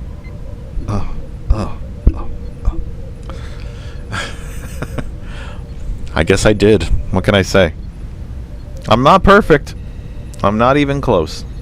I don't know what else to say. It was a practice show for this show. Oh, God. Please. Anyway. Donna says I haven't eaten enough. I ate kind of enough today. My belly's not saying much, but... Or does she mean Trump eating McDonald's? Yeah. That could be. I just dropped something. That's great. This is getting worse. I'm falling apart over here. And we froze. That's good. That's even better. We froze there for a second. That's awesome. Somebody probably started streaming something. President Donald Trump on Saturday ripped into Walmart, saying on social media that the retail giant should eat the additional costs created by his tariffs. Now, did he do this because he believes it? Did he do it because it's more of the populism that he is, like it or not, an expert at? This faux, fake economic populism that he continues to try to pervade onto people to make them think that he actually gives a flying shit about them. He's brilliant at it. He's really, really good at it. Back to the article. As Trump has jacked up import taxes, he has tried to assure a skeptical public that foreign producers would pay for those taxes and that retailers and automakers would absorb the additional expenses. Most economic analyses are deeply skeptical of those claims and have warned that the trade penalties would worsen inflation. Walmart warned on Thursday that everything from bananas to children's car seats could increase in price. We read you that story on Thursday, that Walmart announced it will be raising prices because of the tariffs, period. A child car seat would probably go up by 25% or more. Back to the article. Trump in his Truth Social post. I've never visited Truth Social. Have you ever visited it? Even like through a website? Not like download the app and sign up for it. Have you ever visited it just to look at it? No. I've not either. Because I don't want to, like, give it. Nazi propaganda? Yeah. Yeah. It's okay. That's one way to put it. Yeah, I don't want to give it even 5 seconds of my time. I don't want to give it I don't want to give it 5 nanoseconds of my time. Yeah. And I don't even know if you can visit it as a website. I mean, whether even you have by to accident, use the app. I don't want to do that. Yeah. Trump in his Truth Social post lashed out at the retailer, which employs 1.6 million people in the United States. He said the company, based in Bentonville, Arkansas, should sacrifice its profits for the sake of his economic agenda that he says will eventually lead to more domestic jobs in manufacturing. I'm not going to read the post. The posting by the fascist president, it doesn't say that. The article doesn't say fascist. It says Republican. I'm using the word fascist. Reflected the increasingly awkward series of choices that many major American companies face as a result of his tariffs. From deteriorating sales to the possibility of incurring Trump's wrath, Trump has similarly warned domestic automakers not to raise their prices, even though outside analyses say his tariffs would raise production costs. Now look, I do not want to bore you with yet another lecture about tariffs. But let me again just try to briefly say the United States does still have a steel industry. We used to be the largest steel producer on the planet. We now only produce about 4% of the world's steel. China, on the other hand, produces 50% of the world's steel. We produce less steel in the United States than does the United Kingdom, Germany, Japan, obviously China. Putting tariffs on Chinese steel makes sense. And I don't mean sense, C-E-N-T-S. I mean sense, S-E-N-S-E. It makes sense. Because the tariffs would be meant or designed to protect and grow a domestic industry. There is not a single television maker left in the United States. No televisions are made here, to the best of my knowledge. They're all made in China. Putting a tariff on Chinese televisions is ignorant. It's a tax increase. Because there's no domestic television industry, television building, hardware television, the actual television that you watch, the physical piece of equipment that is a television. There's no domestic industry to protect or grow. Therefore, the tariffs are merely a tax increase. How did we get here? So tariffs actually have a place. They have a function. They do work. But they have to be targeted. You have to put some thought behind them. You can't just tariff every last single thing that comes into this country from another country. Trump actually got a lot of flack for his tariff on French wine. There is a domestic wine industry in this country.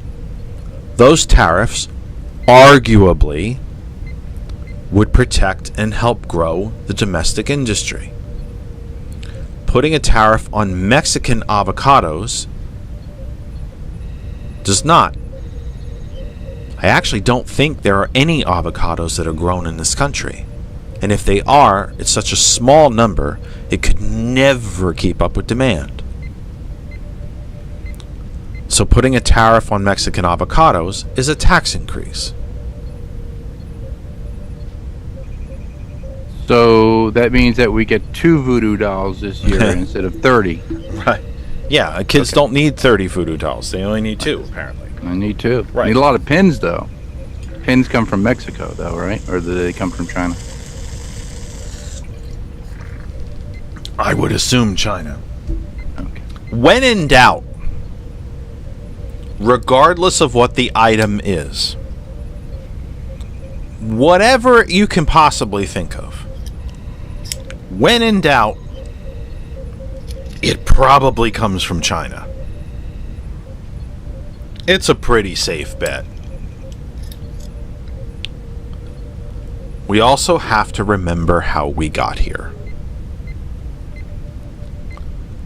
When Ronald Reagan took office, the United States was the largest importer of raw materials and exporter of finished goods. We loaned more money around the globe than any other country.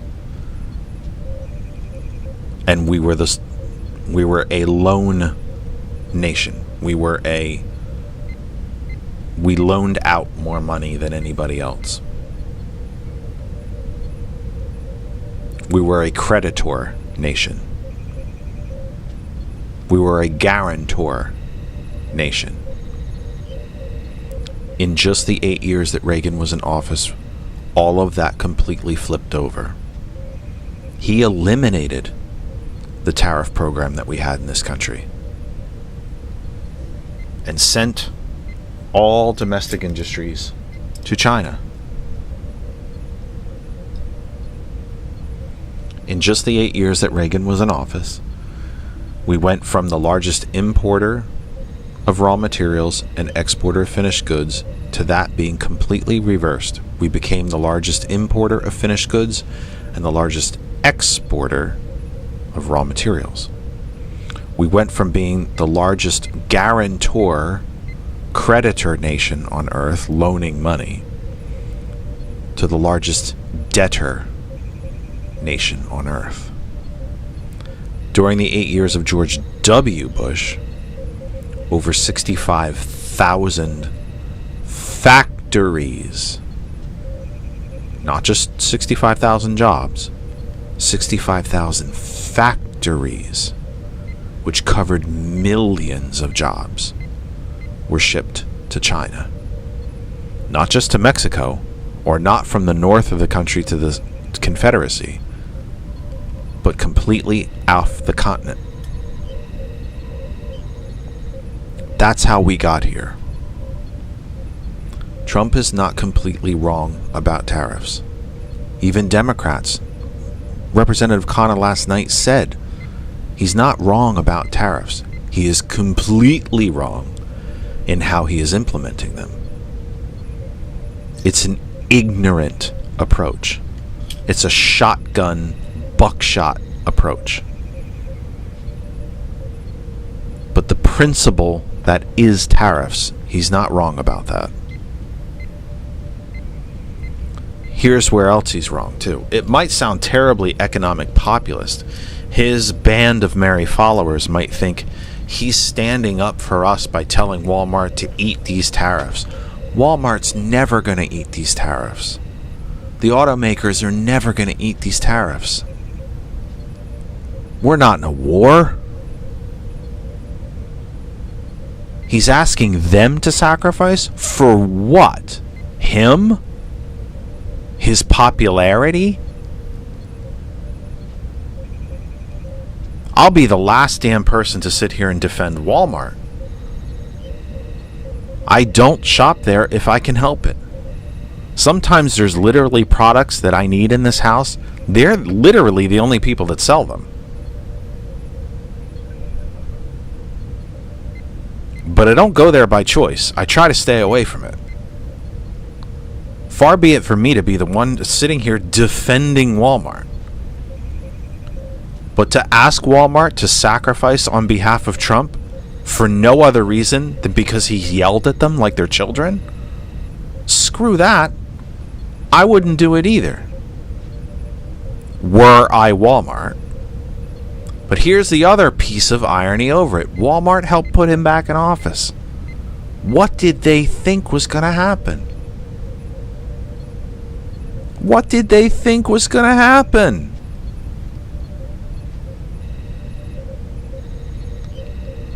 One of the gentlemen from the UAW last night told me that 50% of UAW workers voted for Trump.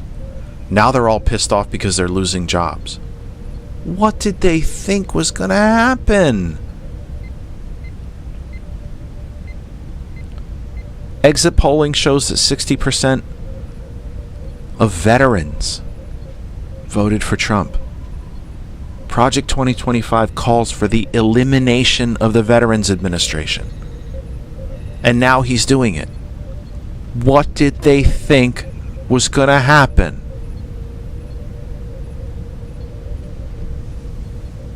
At what point do you get to look at these folks in the face and say, your ignorance did this? You can come crying to Democrats now, but you better remember this when it's time to vote. Because if you don't vote to change it, it's not going to change. You voted for this. David mentions, obviously, they didn't think this through. Yes, I should say. I should say so.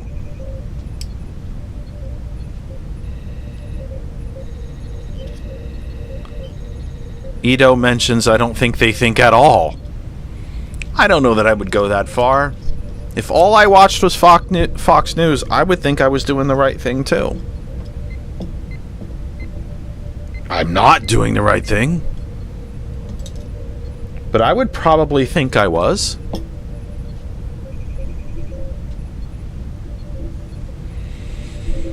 Randall mentions, I have never shopped at Walmart because they started the Buy China movement. And among retailers, yes, they didn't start it. They may have perfected it, but they didn't start it.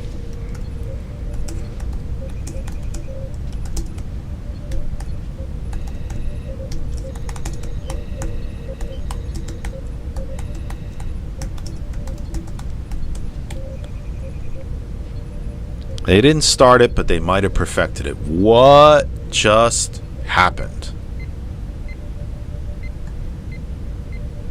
Wake up, Iron Man. Ah, it's a weird one. Well, that's a strange one. Interesting.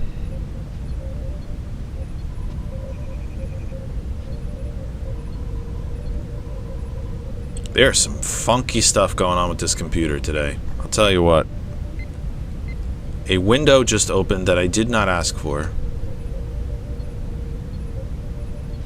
I don't know. And now my sounds ended, so I'm probably going to get kicked off of 101. I didn't know what chicken does. Oh, everything is going wrong. Everything's going wrong. That's good. We only got half hour left anyway. I'm just going to try to go to 8:30 and then I give up, man. Everything is going bonkers. Everything is literally just blowing up. I had a window, George, just opened that I did not ask for. I didn't click on anything. I literally didn't do a damn thing. But it opened. Did you enable Jarvis with the I don't know. with the Iron Man First mouse, off, let me just be honest. If there was a voice-activated operating system that I could download into this Mac that was Jarvis, I would do it in a nanosecond. Let's just be plain about that. But that said, no, a window opened asking me to log into Twitch that I did not ask for. I did not maximize it. I did not open it. I did not. I don't know. I don't know. It's probably Streamlabs. I don't know. Probably. Yeah, probably. And now I have an itchy nose, so I'm either going to get in a fight or kiss a fool. So I think I'm going to get in a fight because here's Randall! Hello? That was supposed to be funny. Thank you for killing my joke. And I totally disagree with you. Why is that? Okay, let's look at one industry in this country. Let's look at textiles, which was in New England and the Mid-Atlantic states. Philadelphia was the textile capital of the country back in the 70s. Yeah, okay. Okay, but they were all union jobs. Paterson, New Jersey had a thriving textile industry. Easton had silk mills. Yeah.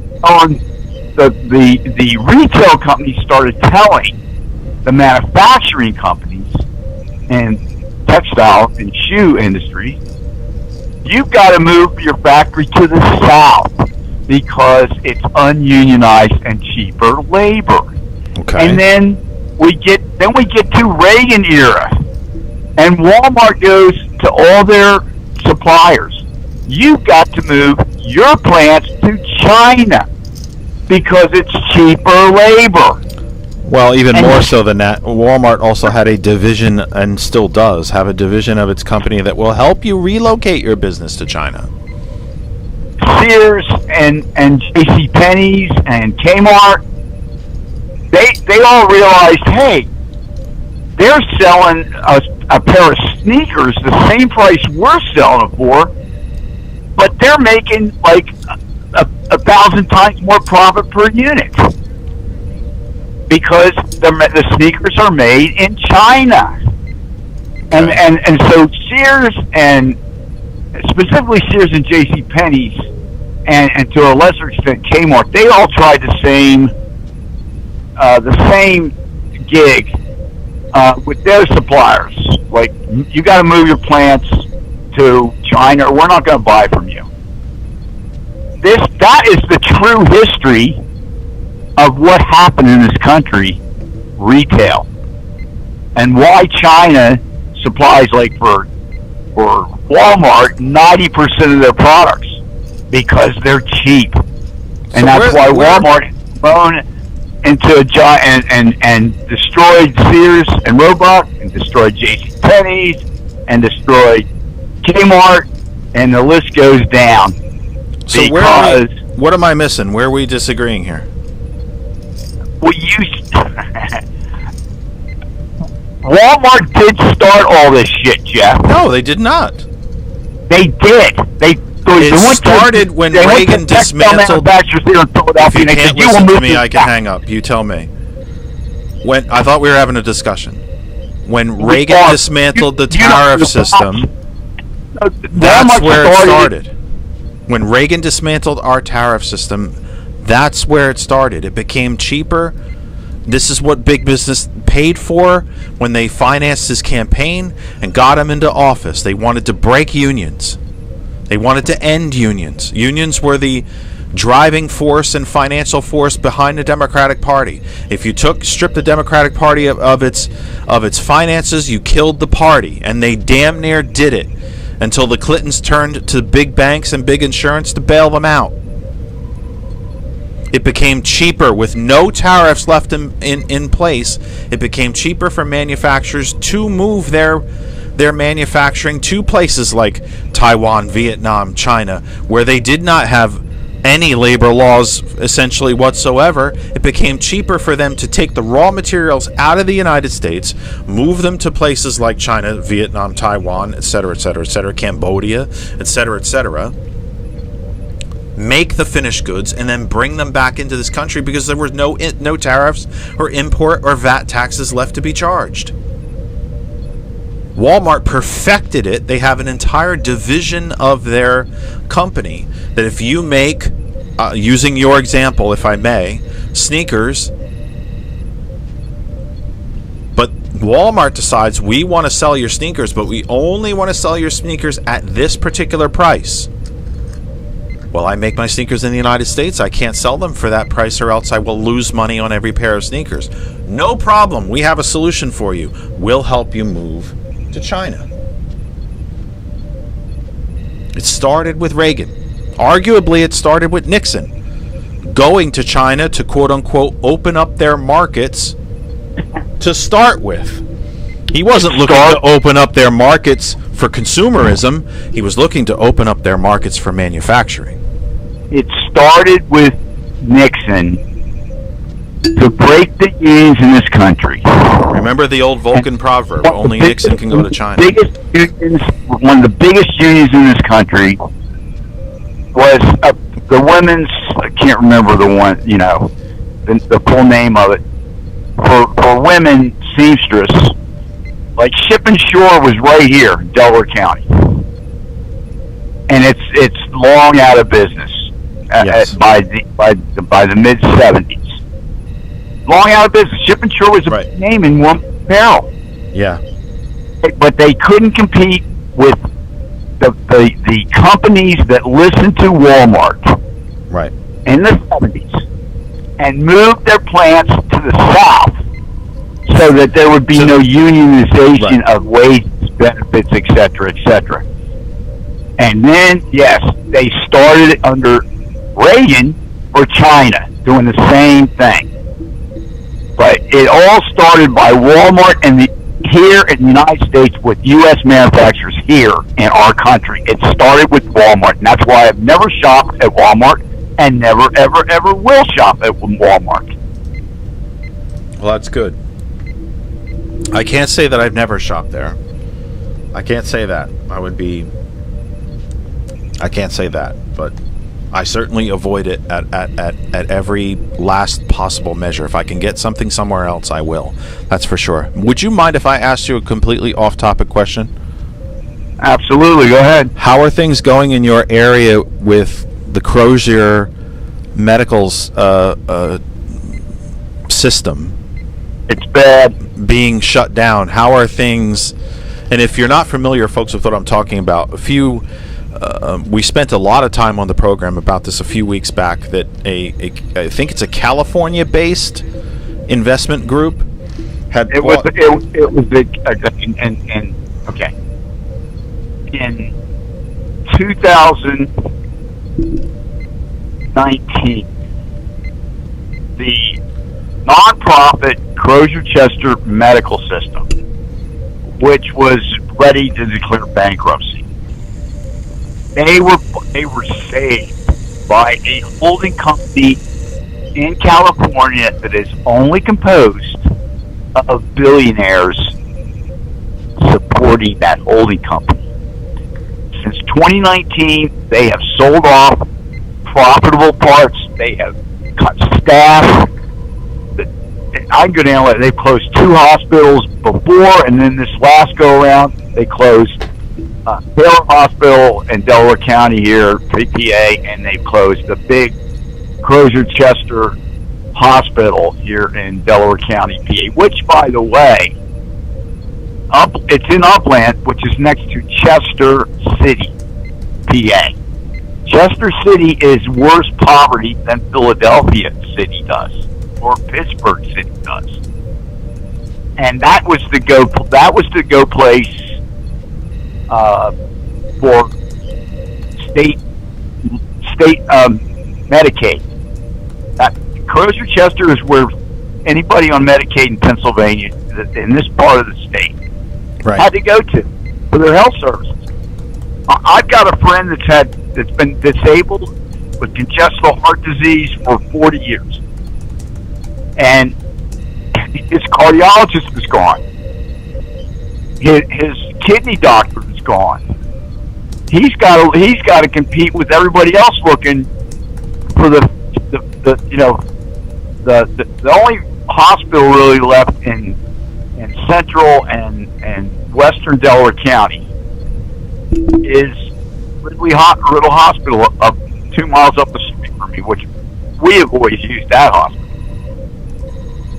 But, so it's flowing with people trying to get in. And like my cardiologist that I picked up through Mainline Health, because that's Riddle Hospital is part of Mainline Health system here in southeast Pennsylvania. When I had heart disease in January, I got a cardiologist, and I got to see him within a month. And the last time I went in, he told me we're backed up 2 extra months on new patients. Wow. And yeah, wow. Yeah. Imagine having it be some type of not like ER type emergency, but something that like you really want to wait for 2 months to find out if you have cancer, or if your cancer is growing, or something along those lines. You can't wait 2 months. And I told you before, Crozier-Chester Hospital had the regional trauma unit and the regional burn unit, because at one time the Delaware River had like 5 major refineries. Yeah. And they're all closed. Right. They're all gone. And so therefore, the burn unit was paid for by the oil industry back in the early 70s. But now you got to get causing the burns. It probably made sense. You have to either go to Christiana Hospital down Newark, Delaware, which is a half an hour drive, right, in ambulance, or you got to go to Philly, which is a half an hour drive, or hopefully you get a medevac helicopter. That Crozier-Chester had the medevac helicopter. What about going into Jersey? Is that an option? No. Too far? It's too far, yes. Yeah, okay. Look, I was born and raised in Jersey, but it was all North Jersey. My knowledge of the geography of South Jersey is lacking. You got Cooper Hospital that's affiliated with Rutgers University. Right, in Camden. Right. They used to be known as Cooper Cancer Center. They've expanded. That's one of the better cancer treatments in the whole tri-state area down here. Yeah. Yeah. But other than that, no, they don't have a trauma center there. Well, let me get to. I'm going to get to the last story here before we try to wrap up around 8:30. But my last question to you is my question that I always ask you every time that you call in, and that is, how are you? How are you feeling? Well, Friday I got my second on my left cataract removed and a lens implant. How's it going? How is that working out? It's not going as good as my right did. I'm okay. seeing like probably 50 to 100 floaters. Oh my goodness. Okay. And it's, I don't know. I'm just praying to God. I'm doing the eye drops faithfully. Yeah. Well, I would say this for what it's worth. The worse your eyesight is, the better looking I am. You know that, right? It's like the more you drink, the better looking I get.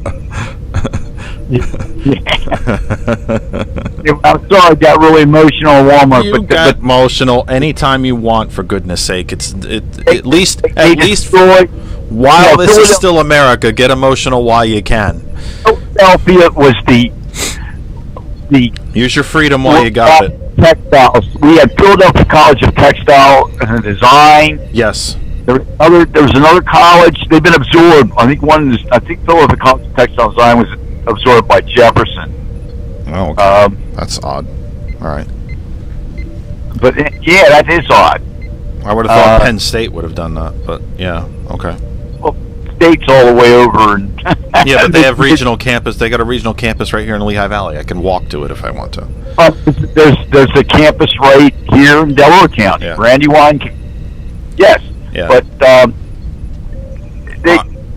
Let me. I'm gonna get to my last story because this one's really dystopian. All right, you're gonna like this. You're gonna like. Well, I mean, you're not gonna. That's not what I mean. You're not gonna like it, but you're gonna like it. So. Okay. Anyway, thank you, sir. I'll talk to you Thursday. God's willing. No, absolutely. Come on. Yeah, we will. I'll talk to you Thursday. You're not going to be on Tuesday? I'm working at the polls on Tuesday.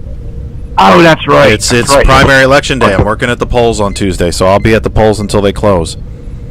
I'm also on call for my job this week, so maybe I won't be at the polls. Maybe I'll be here working. But we'll see how that... I won't know that till Tuesday night. We'll see. No. All right. Thank you, my friend. You hang in there. Keep taking the drops. Bye. Our last story of the night is one that is genuinely dystopian, and I'm kind of hoping that Mike says in the chat, tell Randall the floaters will subside. He had the same surgery, and I guess had bad floaters at the beginning, but they will go away. So hang in there. Nice sentiment from Mike. Our last story of the night is something that is genuinely dystopian. It comes from Time magazine.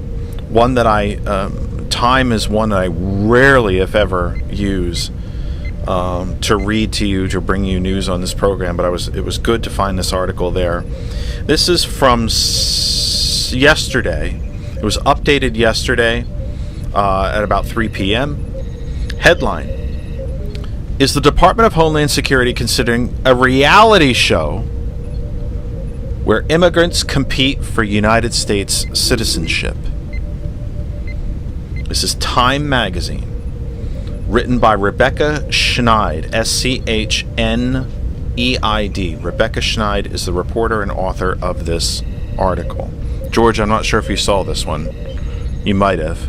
Yes, Christy Nome. Yeah. I believe. I heard about this too. Thomas brought this to my attention. He said he talked about it on his show and got a hell of a response. So I wanted to make sure that we brought it up here as well. So let's get to the article, shall we? She contacted a producer, people who are produced Duck Dynasty. The producers of Duck Dynasty. Yeah. To if create you can believe this that. show. And I was like, yeah, great. Thanks. Yeah. Well, let's get to the article. A producer behind reality shows like The Millionaire Matchmaker, Duck Dynasty, and Alpha Dogs has pitched a new reality show idea to the Department of Homeland Security, one in which immigrants would compete for United States citizenship. Quote, I'm putting a face to immigration. This is a celebration of America, unquote, said Rob Warsoff. He told CNN in an interview that aired on Friday the 16th, noting that he himself is an immigrant from Canada.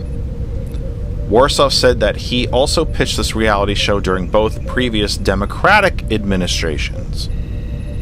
Funny how we didn't hear about it then.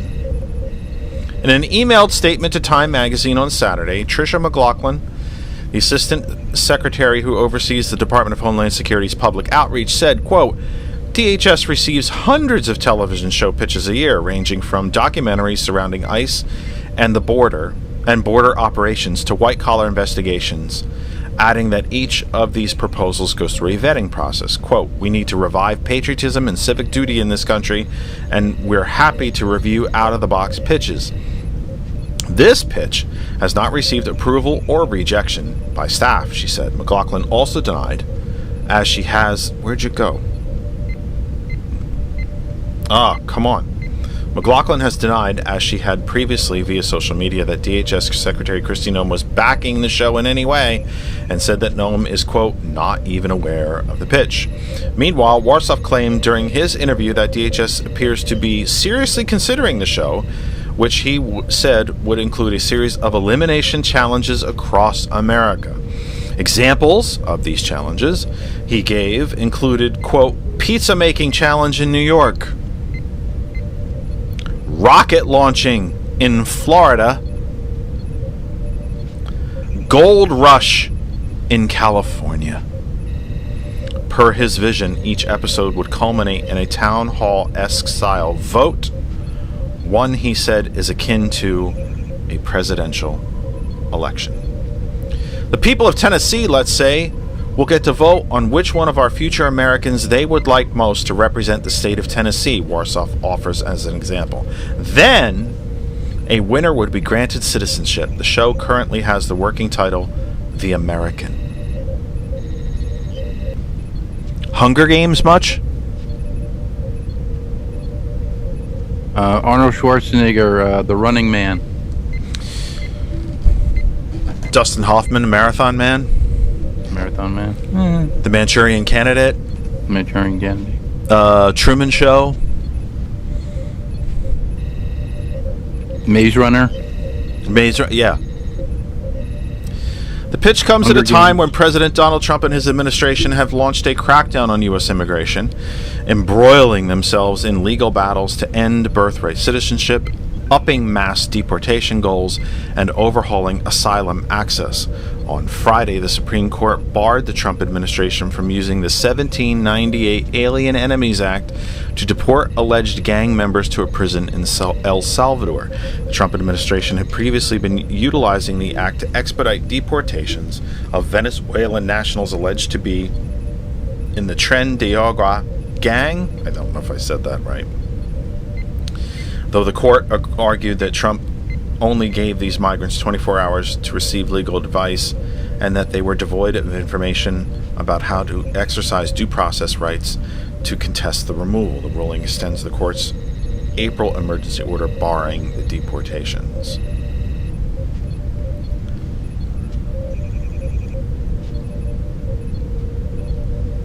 The stakes are high when it comes to the topic of immigration, Warsoff recognized in an interview, but he argued that his reality show is not the Hunger Games.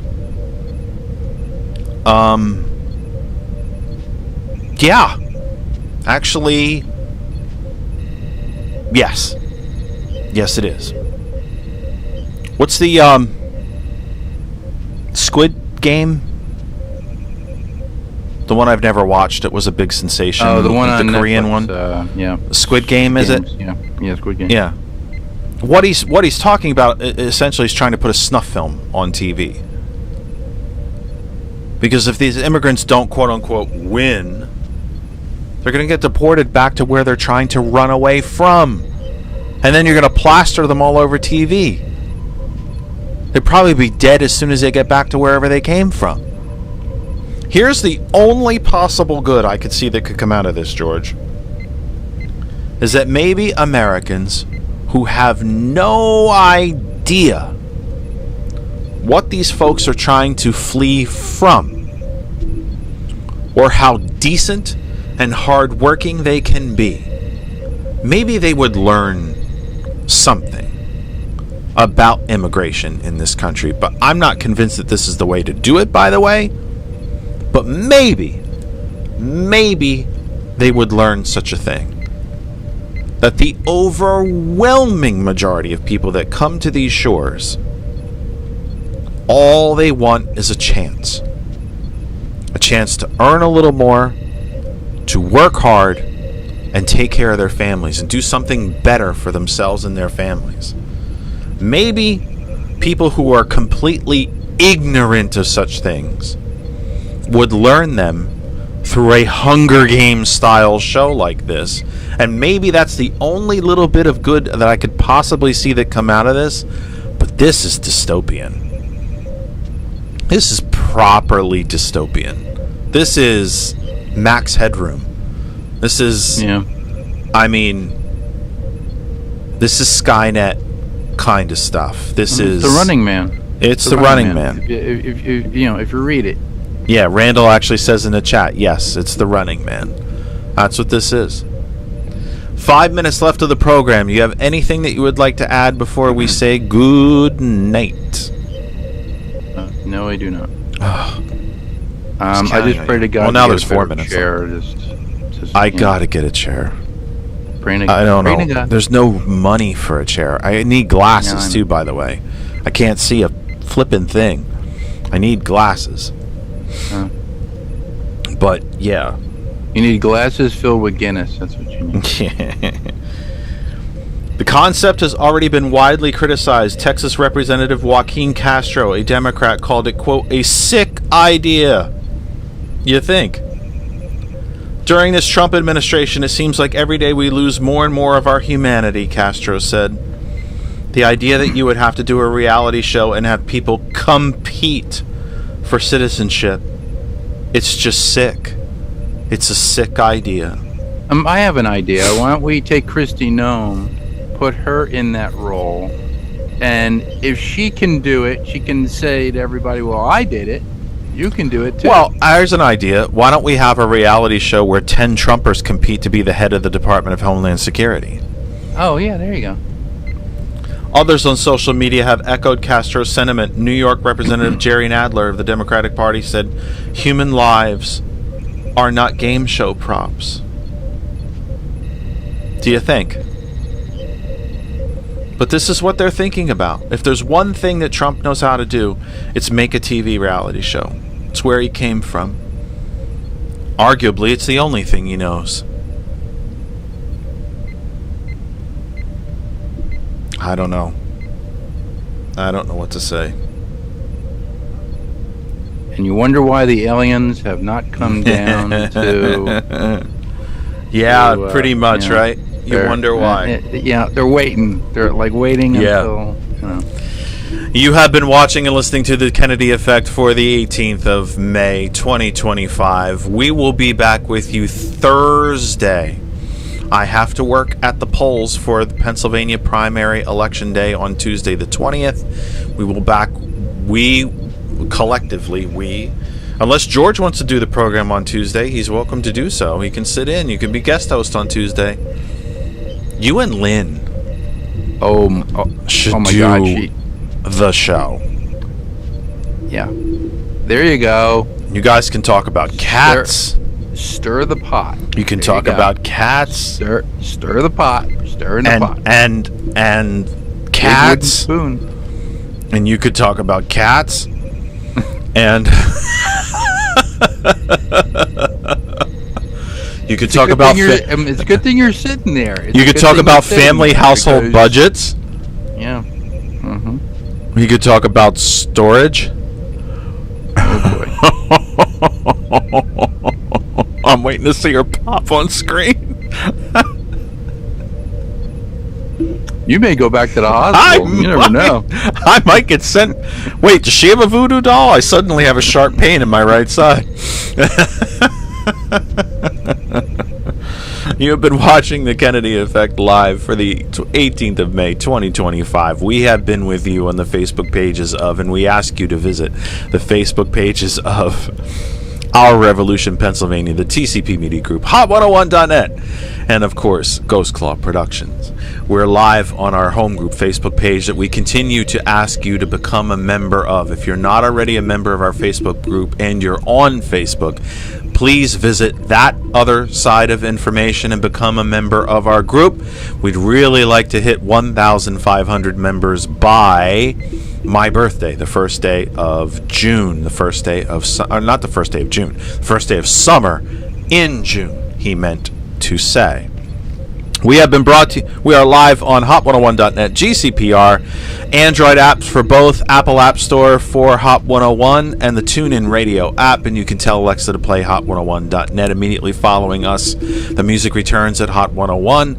The Villain's View follows us on GCPR. T. Nathan from 11. Thomas kicks off your broadcast work week tomorrow morning from 8 a.m. with the sound of coffee. We've been brought to you live by Smooth California, smoothca.online. Natural skincare.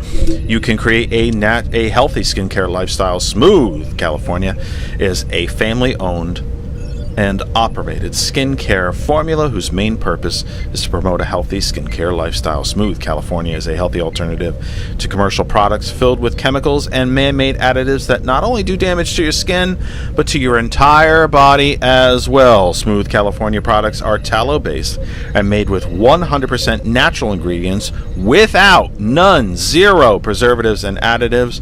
We strive to make your skin healthy and smooth. Smooth CA, SMOOTHCA.online. Smooth California, smoothca.online. For everyone at hot101.net, that's DJ Lex, DJ Earl, and the entire Hot101.net family. We appreciate you being here as always.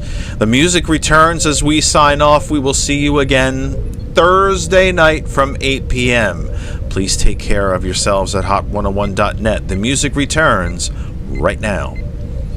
For those of you at GCPR, the Villain's View starts very shortly. The pre-show might already be underway on Facebook and so on.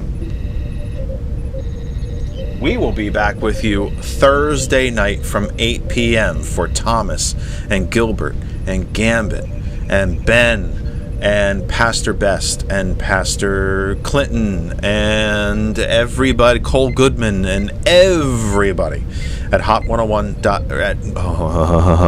GCPR at GCPR.live. We say thank you for being with us as well. Don't forget, GCPR.live is the main website. We have an Android app. Go to the website, learn everything you ever wanted to know about Ghost Claw Productions Radio, and join us again Thursday evening. Following us, The Villain's View, T. Nathan from 11, Thomas tomorrow morning. For everyone at GCPR, The Villain's View starts right now. For all of you on our video streaming platforms, thank you for being with us as always. We will return to you Thursday night from 8 p.m. for Lynn and George and Kristen and Daisy the dog and, of course, April Riddick. I'm Jeff Kennedy. It's been a pleasure and an honor to be with you yet again on this Sunday evening. We will see you Thursday the 22nd from 8 p.m. I will be working the voting polls this Tuesday, so we will see you on Thursday. Until then, please take care of yourselves